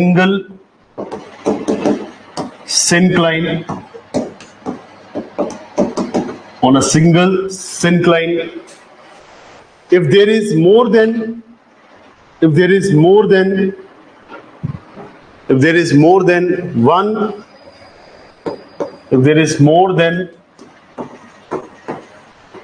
single syncline, if there is more than one anticline and syncline, more than one anticline and syncline, it is known as synclinorium. It is known as synclinorium. So अगर एक single syncline के ऊपर there are more than one anticline and syncline, मतलब एक से ज्यादा anticline या syncline हो गए तो उसको आप सिंक्लिनोरियम कहेंगे, क्योंकि घाटियां ज्यादा नहीं हो सकती ना, एक या एक से ज्यादा घाटी हो सकती है, बट ये कह रहे हैं कि सिंगल सिंक्लाइन के ऊपर एक से ज्यादा एंटीक्लाइन या एक से ज्यादा सिंक्लाइन है तो उसे आप कहेंगे दिस इज सिंक्लिनोरियम. बट एंटीक्लिनोरियम में क्या है, मल्टीपल एंटीक्लाइन हो सकते हैं, मल्टीपल चोटियां पाई जा सकती है. फॉर एग्जाम्पल ये पार्ट जो है दिस इज फोल्डेड.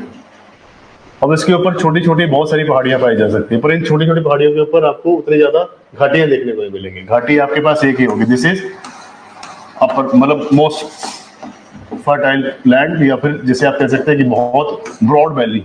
बट यहाँ पे ब्रॉड वैली नहीं हो सकती क्योंकि छोटी छोटी पहाड़ियां बहुत सारी पाई जा सकती है. तो मतलब एक एंटीक्लाइन के ऊपर मल्टीपल एंटीक्लाइंस पाए जा सकते हैं और सिंक्लाइन एक ही होगा.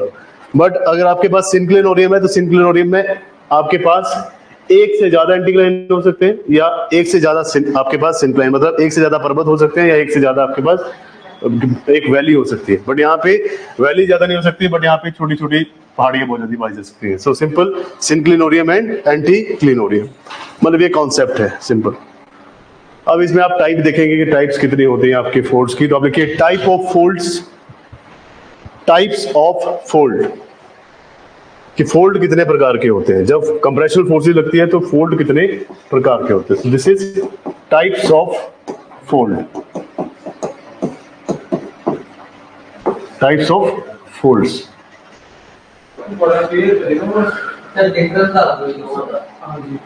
For example this is crust, यहां से भी फोर्स लगी, यहां से फोर्स लग रही है. अब क्या हुआ कि यहाँ पे एक फोल्ड हुआ और ये दूसरा फोल्ड हुआ. मान लीजिए डबल यहाँ पे फोल्ड बन गया, ये भी फोल्ड है, ये भी फोल्ड है. अब ये जो बड़े पार्ट है ये एंटीक्लाइन है, ये भी एंटीक्लाइन है. अब नीचे का जो पार्ट है इसको मान लीजिए दिस इज अ सिंक्लिनोरियम, या फिर जिसे आप कहते हैं एक वैली है. ठीक है. अब कंप्रेशन फोर्सेस इसके ऊपर ज्यादा एक्ट कर रही है तो आप सिंपल समझिए कि ये बहुत बड़ा पहाड़ है, बहुत बड़ी लार्ज एक आपकी पर्वत श्रृंखला है या फिर रेंज है. इस रेंज के ऊपर मल्टीपल छोटी छोटी पहाड़ियां पाई जाती हैं, मतलब इसी के ऊपर पहाड़ियां बन रही हैं छोटी छोटी. बट इन पहाड़ियों के साथ में वैली ज्यादा ब्रॉड नहीं मिलेगी, मतलब वैली नहीं बनेगी क्योंकि ये हाइट पे है, पहाड़ के ऊपर ही पहाड़ है. फॉर एग्जाम्पल आप ये जो श्रृंखला नहीं बनाते ऐसे फिर ऐसे फिर ऐसे, सो ये श्रृंखलाएं तो है बट इसमें ब्रॉड वैली नहीं अवेलेबल है. यहाँ पे सिंक्लाइन है बट उतना ज्यादा बड़ा सिंक्लाइन नहीं है. बट यहाँ पे सिंक्लाइन का साइज बहुत बड़ा है, जैसे कि कश्मीर वैली. ये वैली जो है ये आपकी 50 से 500 किलोमीटर भी लंबी हो सकती है. बट ये जो वैली है आपकी कुछ एक 5 से 10 किलोमीटर तक की है. 5 से 10 भी मैं ज्यादा कह रहा हूँ, 2 to 5 किलोमीटर तक की ये वैली होगी. बट ये बहुत ज्यादा स्टीप वैली है. इस स्टीप वैली में कोई एग्रीकल्चर नहीं होगा, मतलब एक खाई वाला एरिया है simple. So these are anticlinorium, sorry these are anticlinorium. दूसरा आपके पास जो पार्ट है जिसमें आप कह रहे हैं कि एक सिंक्लाइन के ऊपर एक से ज्यादा एंटीक्लाइन हो सकते हैं या फिर एक सिंक्लाइन हो सकता है, सिंपल. अब नेक्स्ट आपके पास है टाइप्स ऑफ फोल्ड. इसमें से पहला जो आपका टाइप है that is symmetrical fold. Types of fold लिखिए, types of fold, types of fold. अब आपके पास है पहला first type that is symmetrical fold. Symmetrical fold इसमें लिखिए सिमेट्रिकल में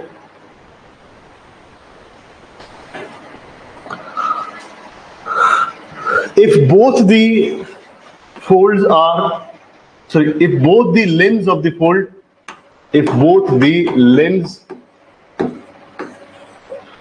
if both the limbs limbs if both the limbs of the fold are inclined, if both the limbs of the fold are inclined,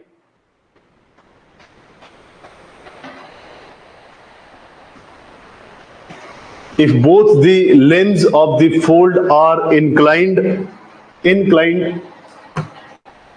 equally or at equal angles, if both the limbs of the fold are inclined equally or at equal angles, it is known as symmetrical fold. It is known as symmetrical fold. If both the limbs of the fold are inclined, limbs of fold equally inclined या फिर at equal angles पे inclined है, और at equal angles, it is known as symmetrical fold. For example यहाँ पे अगर आप देखें, दिस इज सिमेट्रिकल फोल्ड, दोनों ही एक बराबर इंक्लाइंड है, दोनों का अगर हम प्लेन से एंगल लें तो एक बराबर इनका एंगल आ रहा है, सो इसको आप कहेंगे कि दिस इज सिमेट्रिकल फोल्ड. और अगर आपको नोटबुक में बनाना है तो आप ऐसे बनाएंगे, ये फोल्ड है, इसको फोल्ड किया गया है, इसके बीच में से आपने एक डॉटेड लाइन खींचनी है, so these are the symmetrical fold. क्योंकि एग्जाम में आप ये पिक्चर तो बनाएंगे नहीं, तो आपको ये बनाना पड़ेगा. So these folds are equally inclined and equal angle पे है. सो ये सिमेट्रिकल फोल्ड का डायग्राम है, आप अपनी कॉपी में यही डायग्राम बनाएंगे. ये तो पिक्चर सिर्फ आपको शो करने के लिए है. अब देखिए ये फोल्ड बहुत बड़ा है, ये फोल्ड बड़ा है, ये थोड़ा सा कंपैरेटिवली छोटे साइज का है. अगर हम इसके बीच में प्लेन की लाइन लगाएं तो यहाँ से लेके यहाँ तक जो डिस्टेंस है ज्यादा है, यहाँ से यहाँ तक डिस्टेंस जो है ये कम है, तो दोनों लिम्स एक बराबर नहीं है और दोनों का जो एंगल है वो एक बराबर नहीं है, तो उसको आप कहेंगे एसिमेट्रिकल फोल्ड. तो second type is asymmetrical fold. Second asymmetrical fold, asymmetrical fold. इसमें लिखिए, if one limb of fold is, यहां लिख देता हूं, if one limb of the fold is inclined at, if one limb of the fold is inclined at steeper angle, if one limb of the fold is inclined at steeper angle, or both the limbs are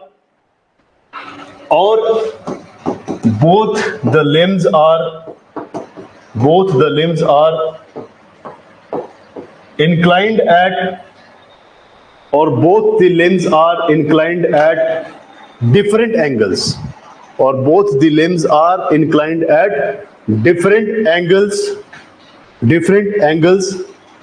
then it is known as asymmetrical fold. Different angles, then it is known as asymmetrical fold. तो ये कह रहे हैं कि अगर fold का एक part ऊंचे एंगल पे है, मतलब हाईली इंक्लाइंड है, स्टीपर एंगल पे अगर वो इंक्लाइंड है, या फिर दोनों फोल्ड डिफरेंट एंगल्स पे है, तो उसको आप कहेंगे असिमेट्रिकल, मतलब एक समान नहीं है, असमान है, दोनों फोल्ड जो है दोनों असमान है. सो इसका diagram,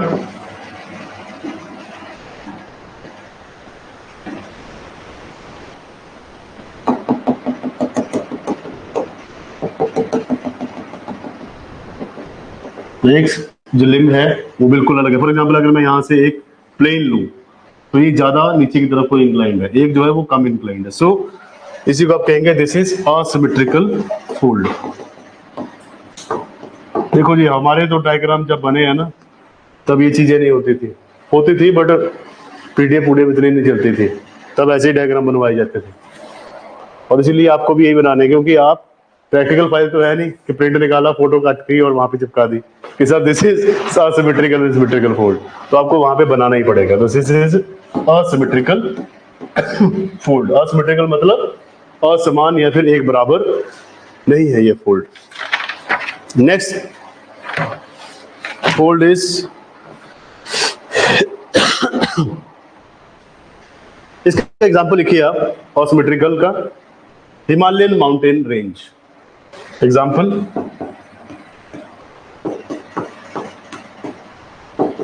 Himalayan mountain range, that is Himalaya की पर्वत श्रृंखला जो है, that is an example of asymmetrical fold. अगर लिखिए asymmetrical fold is also known as, asymmetrical fold is also known as monoclinal fold. Asymmetrical fold is also known as monoclinal fold. अब मैं इसको अलग से नहीं कराऊंगा, ऐसे थर्ड टाइप है बट मोनोक्लिनल लगभग सेम ही है। यहाँ पे भी क्या होता है, एक जो है वो इंक्लाइंड एंगल पे है, दूसरा जो है वो डाउनवर्ड है, so that is why it is monoclinal fold. तो उसका दूसरा नाम जो है आपके असिमेट्रिकल फोल्ड का, दैट इज मोनोक्लिनल फोल्ड। अब आइए आप, जो आपने लिखा है यहाँ पे आइसोडाइनल है, नहीं इसको आप लिखिए isoclinal. Third type is, this is third type isoclinal fold या फिर आइसोडाइनल फोल्ड। ठीक है, आइसोडाइनल या फिर isoclinal fold. Third type is isoclinal. Iso means एक बराबर, आइसोस्टैटिक एक बराबर, सो दिस इज आइसोक्लिनल और isodynal fold. Online student, any दिक्कत परेशानी समस्या? Beant Kaur, Asharampal, Dhanpriya, Komal, Riturani, Lovepreet, Kulvir, Uttamjeet, Harmanpreet, Deepanshu, Prabhjot, Harmanpreet, Prabhjot, Darshana, Sanjana, Punita, Parmit, Madhu. Any issue, any problem? Thank you. Next लिखिए आइसोक्लिनल या फिर आइसोडाइनल। सिंपल, दोनों एक बराबर है, दोनों लिम्स क्या, angle at the same point. Simple लिखिए, if the compressive forces from both the sides, if compressive forces from both the sides, compressive forces from both the side, अगर दोनों साइड से जो आपका कंप्रेसिव फोर्सेस एक बराबर है,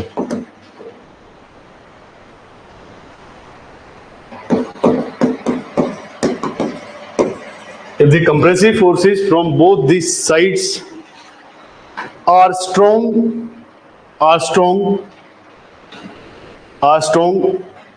both the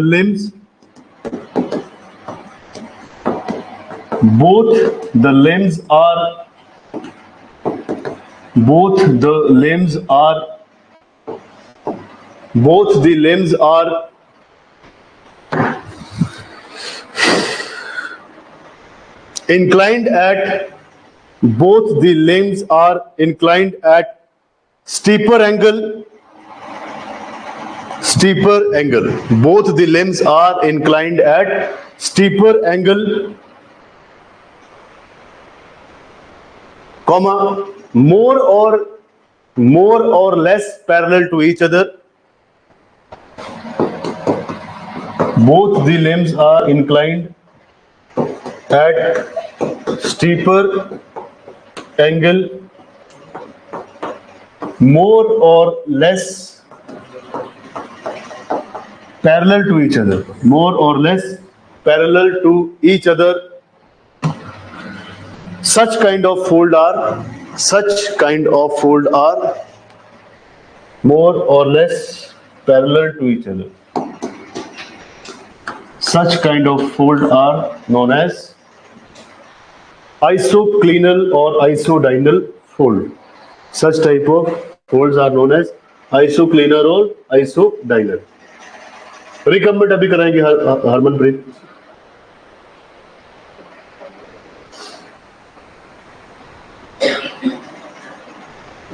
फिर जो आप सिमेट्रिकल और आइसोडेनल है सेम से नहीं है आइसोडेनल एंड बट इन दोनों में डिफरेंस क्या है कि टोटली पैरेलल होंगे, ये पैरेलल नहीं होते यहाँ पे। फॉर एग्जांपल इसको देखिए और उसको देखिए, ये अपर से लेकर डाउन तक दोनों एक बराबर पैरेलल है, राइट, बेस से लेके ऊपर तक आइसोडेनल, बट ये सेम एंगल पे होंगे, inclined at same angle but properly parallel नहीं है एक दूसरे के, प्रॉपर पैरेलल नहीं। For example this is parallel, इसको बोलते हैं पैरेललिज्म, बट दूसरा जो है वो पैरेललिज्म नहीं है। So these are inclined at same angle. अब एक एग्जाम्पल पूछा गया है सिमेट्रिकल का, और सिमेट्रिकल का एग्जाम्पल देखना पड़ेगा।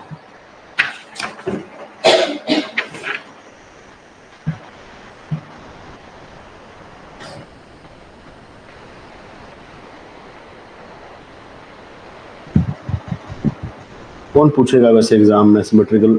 इसमें आपसे सिंपल नैपे पूछेंगे या ओवर थ्रस्ट पूछेंगे, एक वही ऑप्शन है इंपॉर्टेंट, पर फिर भी एग्जाम्पल आप ले सकते हैं अरावली का, क्योंकि अरावली सिमेट्रिकल फोल्ड है, तो आप लिखिए अरावली,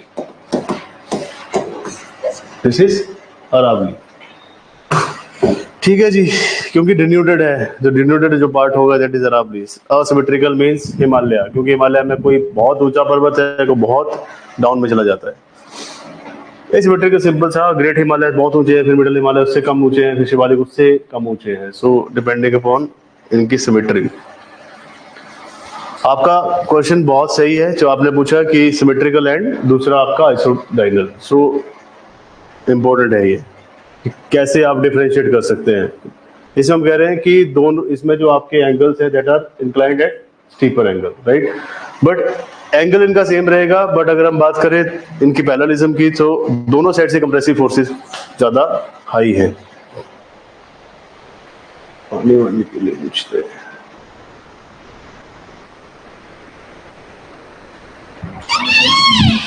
पानी देना, पानी। और बताइए, बीच बीच में पूछना पड़ रहा ना हाल चाल, ये ठीक है, एक्टिव है, परेशान तो नहीं हो गए। Next fold is recumbent fold. यहाँ पे क्वेश्चन पूछा भी है किसी ने, कहते हैं रिकम्बेंट फोल्ड बताइए। सो रिकम्बेंट फोल्ड, थैंक यू, तो सामने लिखा है स्पेलिंग उसका रिकम्बेंट फोल्ड है ना, fourth part, so this is recumbent fold. किसका? आइसोडाइनल, ऐसे बना लीजिए। अभी पता कैसे बनेगा, जो मैग्नेट में तो मैग्नेट एक बराबर, दिस इज आइसोडाइनल, बीच में से ये लाइन लगा, अरे डॉटेड लाइन का भी बुरा हाल है, एक दो तीन चार, बीच में जो लाइन लगा रहे हैं दैट इज बिकॉज ये क्रैक कर सकता है, सो दिस इज आइसोक्लिनल या फिर आइसोडाइनल, ये इसका डायग्राम बनेगा, ये आइसोक्लाइनल का डायग्राम है। रिकम्बेंट अभी हम लिखेंगे क्या है recumbent, this is recumbent, recumbent फिर ओवरथ्रस्ट भी हो जाएगा।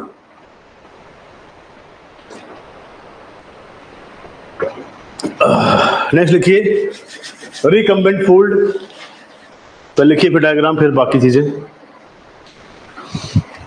Such kind of folding is seen, recumbent fold, such kind of folding is seen in the regions of, such kind of folding is seen in the regions of complex fold mountains. Such kind of folding is seen in the regions of complex fold mountains such as Himalayas. Complex fold mountains such as Himalaya. तो इस प्रकार की जो ये folding है ये ज्यादातर complex fold mountain में देखी जाती है, जैसे कि हिमालयस में, full stop. In the recumbent fold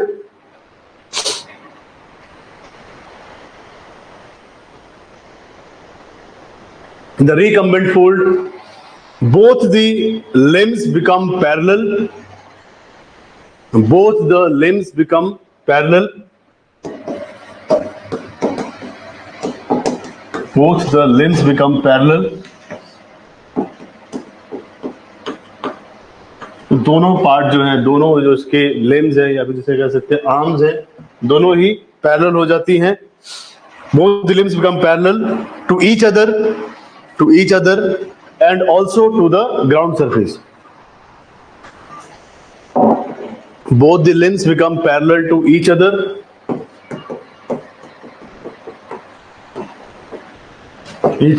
and to the ground surface. तो एक दूसरे से तो पैरेलल होते हैं, बट ग्राउंड सरफेस से भी these are parallel to each other. इसका डायग्राम है आगे. Full stop. Recumbent fold ultimately results into overturned recumbent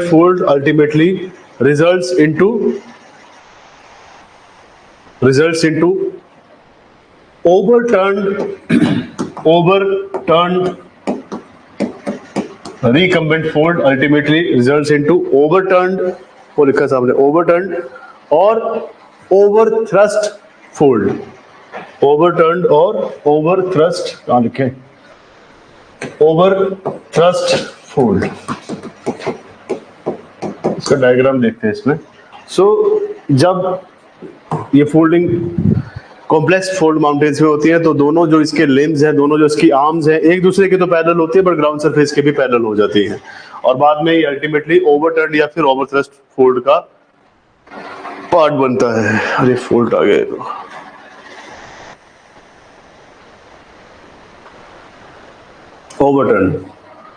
overturn का इसको डायग्राम नहीं है.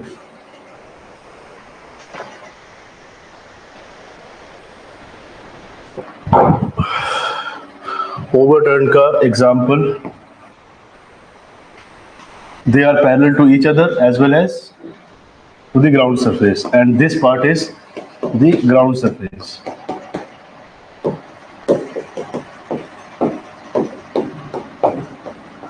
ग्राउंड सरफेस, तो ये दोनों एक दूसरे के पैरेलल हो गए. This is overturn. एक मिनट. ओवरटर्न मतलब रिक्वायर्ड जितना इसका मूवमेंट होना चाहिए था उससे ज्यादा ये ओवरटर्न हो चुका है. मतलब दिस इज दी ओवरथ्रस्ट मींस एक इसका थ्रेशोल्ड पॉइंट है जिसके बाद ये ब्रेक कर जाएगा. राइट. फॉर एग्जांपल पहले आपका लिम्ब जो था ऐसे मूवमेंट कर रहा है, फिर ये सिमेट्रिकल, पहले आपके पास सिमेट्रिकल है.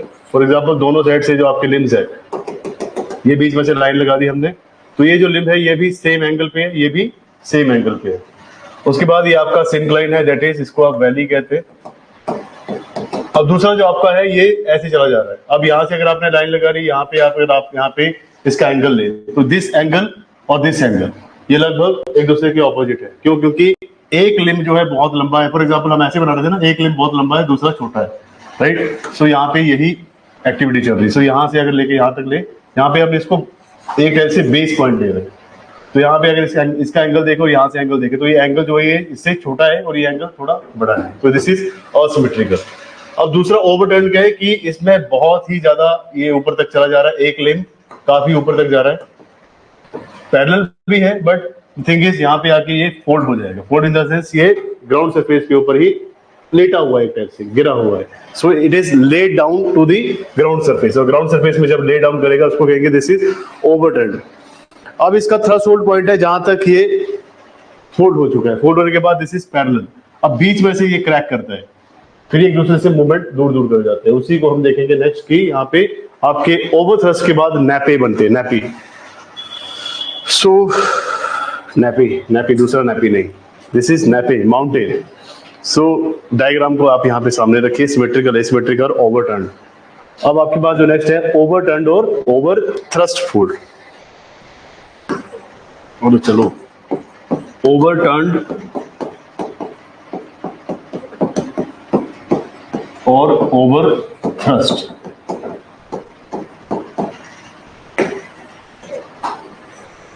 मीन्स रिक्वायर्ड जो इसमें फोल्डिंग या उसमें जो मूवमेंट होना चाहिए उससे ये ऑपोजिट है। ये फोल्ड टोटली ग्राउंड सरफेस के ऊपर लाई कर रहा है एंड दोनों लिम्स एक दूसरे के भी पैरेलल हैं और ग्राउंड सरफेस के भी पैरेलल है।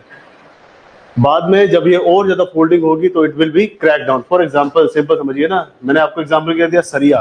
पहले मैंने सरिया लिया, सरिया को प्रॉपर्ली उसको मोल्ड कर रहा हूँ। मोल्ड करने के बाद क्या है, सरिया मैंने ऐसे बिल्कुल एक बराबर बना दिया जिससे आप कहेंगे सिमेट्रिकल। अगर मैंने किसी सरिये को दोनों साइड से यहाँ पे फोल्ड किया है, सो अगर मैं इन दोनों के बीच में से मान लीजिए ये लाइन ले रहा हूँ, रेफरेंस लाइन, अगर मैं ये एंगल देखूं ये एंगल देखूं तो सिमेट्रिकल फोल्ड में दोनों बराबर हो गए। For example this is 60 degree, this is also 60 degree, तो उसको मैं कहूंगा कि दिस इज सिमेट्रिकल। अब मैंने क्या किया, एक एंगल ऐसा है और एक एंगल ऐसा है। ये इस एंगल को मैं कितना कर दे रहा हूँ, कितना एंगल होगा ये, छोटा हो रहा है एंगल, बड़ा हो रहा है, बड़ा हो रहा है, कितना एंगल होगा ये, अरे उल्टा बोलते हैं, उल्टा, ये एंगल छोटा होएगा, ये 30 डिग्री है, दिस इज एंगल 30 डिग्री और ये अगेन 60 पे रखा है, तो दिस इज सिमेट्रिकल। मतलब एक आर्म लंबी रख दी, एक आर्म मैंने छोटी रख दी, तो छोटी जो लंबी आर्म की जा रही है वो 30 डिग्री बनाएगी, 120 तो इस साइड को बनेगा ना, तो छोटा ही होगा एंगल।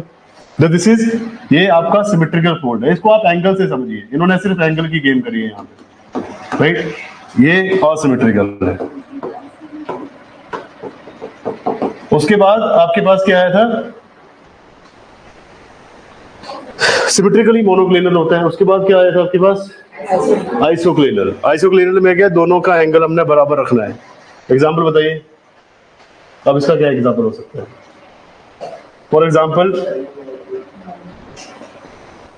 मैंने बिल्कुल सीधा कर दिया इसको, ये भी 90 डिग्री कर दिया, ये भी 90 डिग्री कर दिया, दिस इज क्या हुआ आपका आइसोक्लिनल, क्योंकि इसका भी 90 डिग्री है, इसका भी 90 डिग्री है, और समवट थोड़े थोड़े आपको ये पैरेलल दिखेंगे बट प्रॉपर्ली पैरेलल नहीं है, क्योंकि थोड़ा सा आपने इसका एंगल ही यहाँ पे सेम रखा है। तो दिस इज आइसोक्लिनल या आइसोडाइनल। अब नेक्स्ट आपके पास जो एंगल है वो हमने उस एंगल में कहा कि पहले एंगल आपके ऊपर की तरफ को बन रहे हैं, मीन्स एक दूसरे के ही पैरेलल हो रहे थे, बट अब आपने क्या कर रखा है कि इसको ग्राउंड सरफेस के साथ भी पैरेलल कर दिया है। बात समवट सेम ही है, यहाँ पे भी आपने 90 डिग्री रखा है, यहाँ पे भी 90 डिग्री रखा है। 90 रखने के साथ साथ में इसको ग्राउंड सरफेस के साथ भी आपने पैरेलल कर दी है। ये जो फोल्ड है दोनों साइड से अगर आप देखेंगे तो इंटेंस कंप्रेशनल फोर्सेस लग रही है, बट अभी ये लेटा हुआ एंगल है। लेटा हुआ एंगल का मतलब क्या है कि दिस इज ओवरटर्न, ये दिस इज ओवरथ्रस्ट। सो ये अभी आपका ग्राउंड सरफेस पे यहाँ पे भी 90 डिग्री है, यहाँ पे भी 90 डिग्री और दोनों पैरेलल एक दूसरे के। दिस इज आपका रिकम्बेंट फोल्ड बनेगा आगे, या फिर जिसे आप कहते हैं ओवरथ्रस्ट या ओवरटर्न। अब क्या होगा, इंटेंस कंप्रेशनल फोर्सेस चल रही है। अब सरिये को मैंने बिल्कुल मोड़ दिया है, अब सरिये का ओवरथ्रस्ट पॉइंट आ चुका है जहां पे वो बीच में से टूटेगा, क्योंकि उसके बीच में क्रैक हो जाएगा। जितनी उसकी इलास्टिसिटी थी उसने उस इलास्टिसिटी को अपने बरकरार रखा, फोल्ड होता गया, होता गया। अब मैं उसको बिल्कुल जोड़ रहा हूँ, कोई पॉइंट आएगा जहां पे वो क्रैक करेगा, राइट। वैसे सरिया नहीं करता है क्रैक इजीली, उसको काटना ही पड़ता है, बट कोई इलास्टिक चीज आप लेके चलिए कि वो इलास्टिक चीज जितना आप खींच रहे हैं, कोई प्लास्टिक का अगर आप मान लीजिए कोई चीज है उसको आप बिल्कुल फोल्ड कर रहे हैं, कभी उसका एंगल एक बड़ा कर दे रहे, कोई छोटा कर दे रहे, तो अभी एक पॉइंट ऐसा आएगा जहां पे जो ये रेफरेंस लाइन है जिसको आप बोलते हैं आपका क्रैकिंग पॉइंट, तो उस क्रैक पॉइंट से ये बीचों बीच कट जाएगा, इसके लिम्स अलग अलग हो जाएंगे। ये जो आपका ए पार्ट है ये अलग हो जाएगा, बी पार्ट जो है ये अलग हो जाएगा। तो आप नेक्स्ट लिखिए, ओवर थ्रस्ट फोल्ड या overturn fold, over thrust fold और ओवरटर्न फोल्ड। ओवरटर्न लिखवा रहे हैं।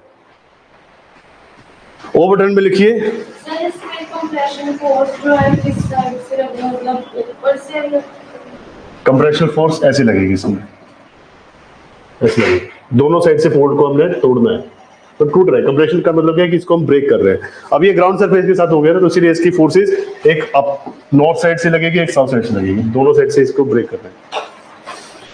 क्योंकि अगर मैं इसकी फोर्स एक इस साइड को लगा देता हूँ, एक इस साइड को लगा देता हूँ, तो हम सरिये को खोल रहे हैं, ओपन कर रहे हैं, बट हमने इसको फोल्ड करते जाना। जिस लास्ट पॉइंट फोल्डिंग का उसके ऊपर है आपका ओवरटर्न या फिर ओवरथ्रस्ट। इसमें लिखिए, when the compressive forces are very very strong, when compressive forces are very very strong, when compressive forces are very strong या फिर extremely strong. The over simple के the recumbent fold when the compressive forces are very strong, the recumbent fold may be broken. The recumbent fold may be broken. The recumbent fold may be broken at the central point. At the central point, the recumbent fold may be broken at the central point. Full stop. At the central point. Full stop. And hence, both the limbs of the fold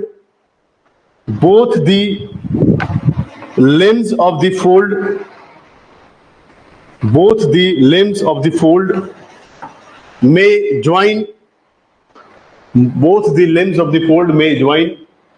forming overthrust force. Both the limbs of the fold may join, forming overthrust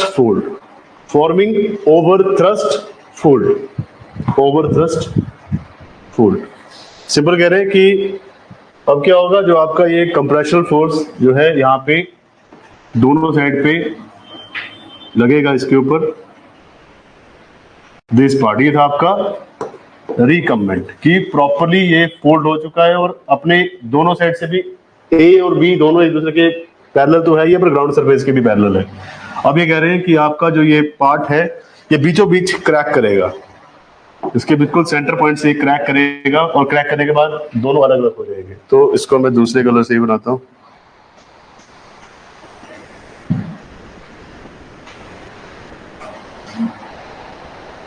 this part is broken,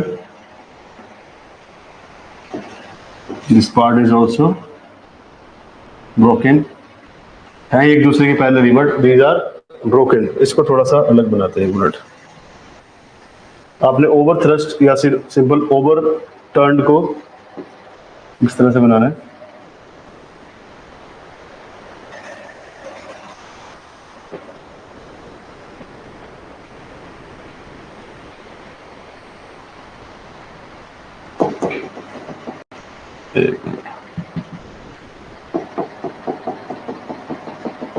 This is broken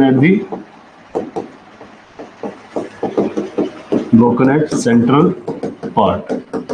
तो आपने folding इतना ज्यादा कर दी कि ये fold करने के बाद बिल्कुल सेंटर पॉइंट से ब्रोक हो चुका है। ब्रोक होने के बाद ये दोनों अलग अलग हो चुके हैं। अब इनकी मूवमेंट हो जाएगी, एक साइड कहीं और चल जाएगी, दूसरी साइड कहीं और मूवमेंट कर जाएगी। उसी को बोलते हैं नेपी। नेपी कहाँ पे पाए जाते हैं? रॉकीज, एंडीज और हिमालय में। Rockies, Andes and Himalayas. तो आप लिखिए नेक्स्ट नेपी। ये एग्जांपल किसका है? This is overturn. ये ओवरटर्न का डायग्राम है। ओवरटर्न और ओवरथ्रस्ट का ये डायग्राम है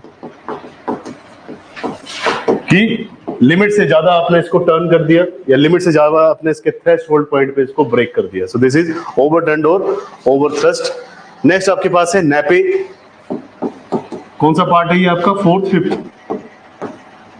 नेपी कौन सा पॉइंट है? फोर्थ है, फिफ्थ है, सिक्स्थ है। तो आप लिखिए nappy.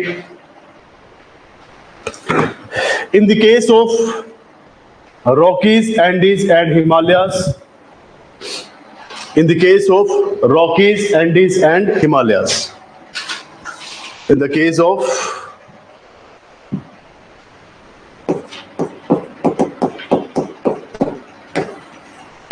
Rockies, Andes and Himalayas, the compressive forces are very strong.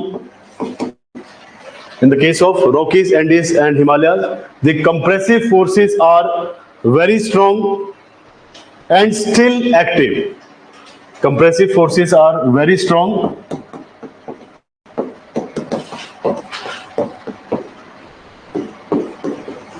and still active. तो कह रहे कि अगर हम बात करें रॉकीज माउंटेन की, एंडीज माउंटेन की या हिमालय माउंटेन सिस्टम की, तो यहाँ पे जो कंप्रेसिव फोर्सेस हैं जो कंप्रेशन कर रही हैं, दीज आर वेरी स्ट्रॉन्ग, और ये अभी भी एक्टिव है, मीन्स अभी भी इनमें मूवमेंट होता रहता है। फुल स्टॉप के बाद लिखिए hence after breaking of the limbs, hence after breaking of the limbs, after breaking of the limbs, both the limbs, ऐसे में लिखिए after breaking of the limbs, उसके बाद लिखिए both the limbs of the fold, both the limbs of the fold, both the limbs of the fold are displaced, both the limbs of the fold are displaced, both the limbs of the fold are displaced several kilometers apart. Both the limbs of the fold are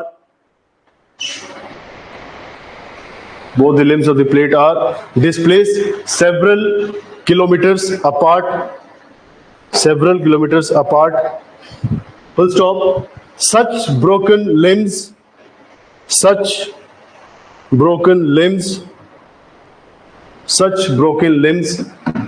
after displacement,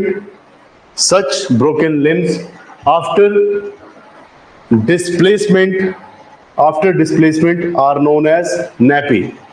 Such broken limbs after displacement are known as nappy. तो कह रहे हैं कि Rockies, Andes या हिमालय की अगर हम बात करें तो वहां पे जो कंप्रेशन फोर्सेस है बहुत ज्यादा हाई है, बहुत ज्यादा स्ट्रॉन्ग है और अभी भी एक्टिव है।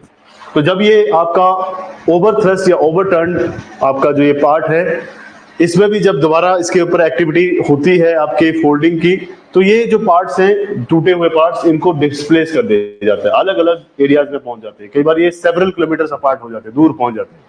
सो इससे हमें पता लगता है कि these parts are known as nappes. Nappes का सिंपल एग्जांपल समझिए। कई बार आप देखते हैं कि कुछ एक माउंटेन जो उसके ऊपर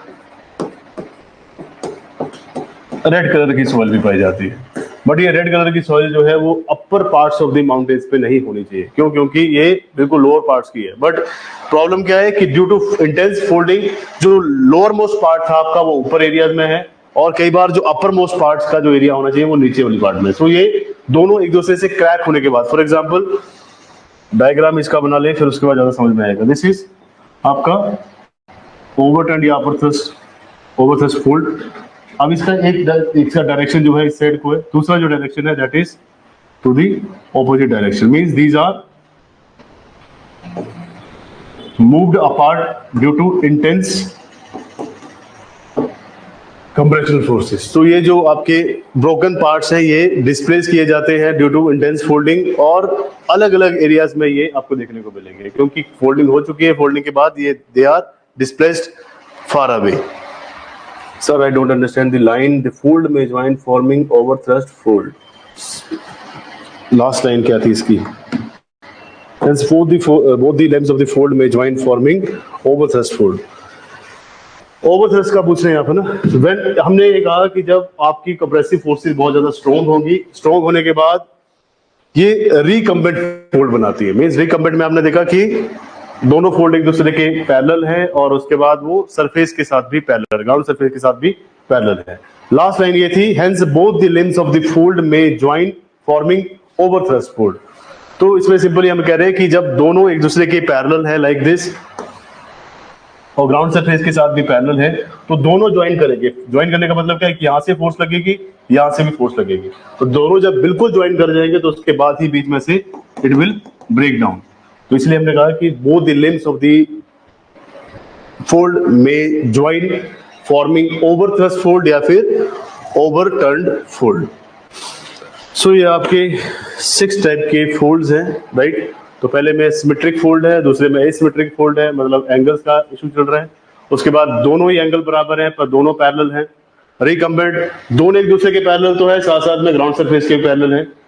अब आपने इनको और ज्यादा अगर कंप्रेसिव फोर्स लगा दी तो ये बीच में से ओवरटर्न हो जाएंगे, मींस ये पार्ट भी आप इसको और नजदीक कर रहे हैं, मींस इन दोनों के बीच का जो डिस्टेंस है ना, मान लीजिए ये डिस्टेंस है इन दोनों के बीच में 5 मीटर का, तो इस 5 मीटर को और ज्यादा आपने कम कर दिया, और ज्यादा क्लोज कर दिया। जब आप और ज्यादा क्लोज इसको जोड़ देंगे तो जोड़ने के बाद बीच में से ये क्रैक करेगा।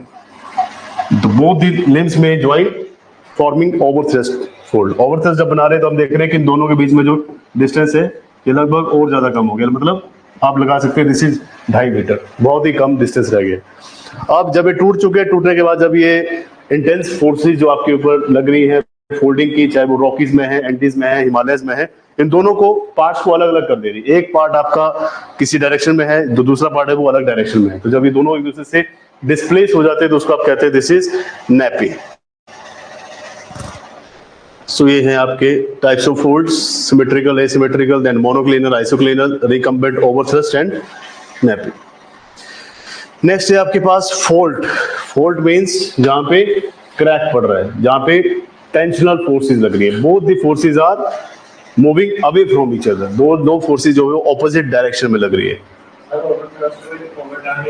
हाँ, ओवरथ्रस्ट एंड ओवरटर्न सेम बात है, सेम है। सो फोल्ड बाद में करते हैं, है ना, फोल्ड अभी स्टार्ट करके फायदा नहीं है। सो ऑनलाइन स्टूडेंट्स यहाँ तक आपकी ब्रेक है, नेक्स्ट ब्रेक के बाद मिलते हैं।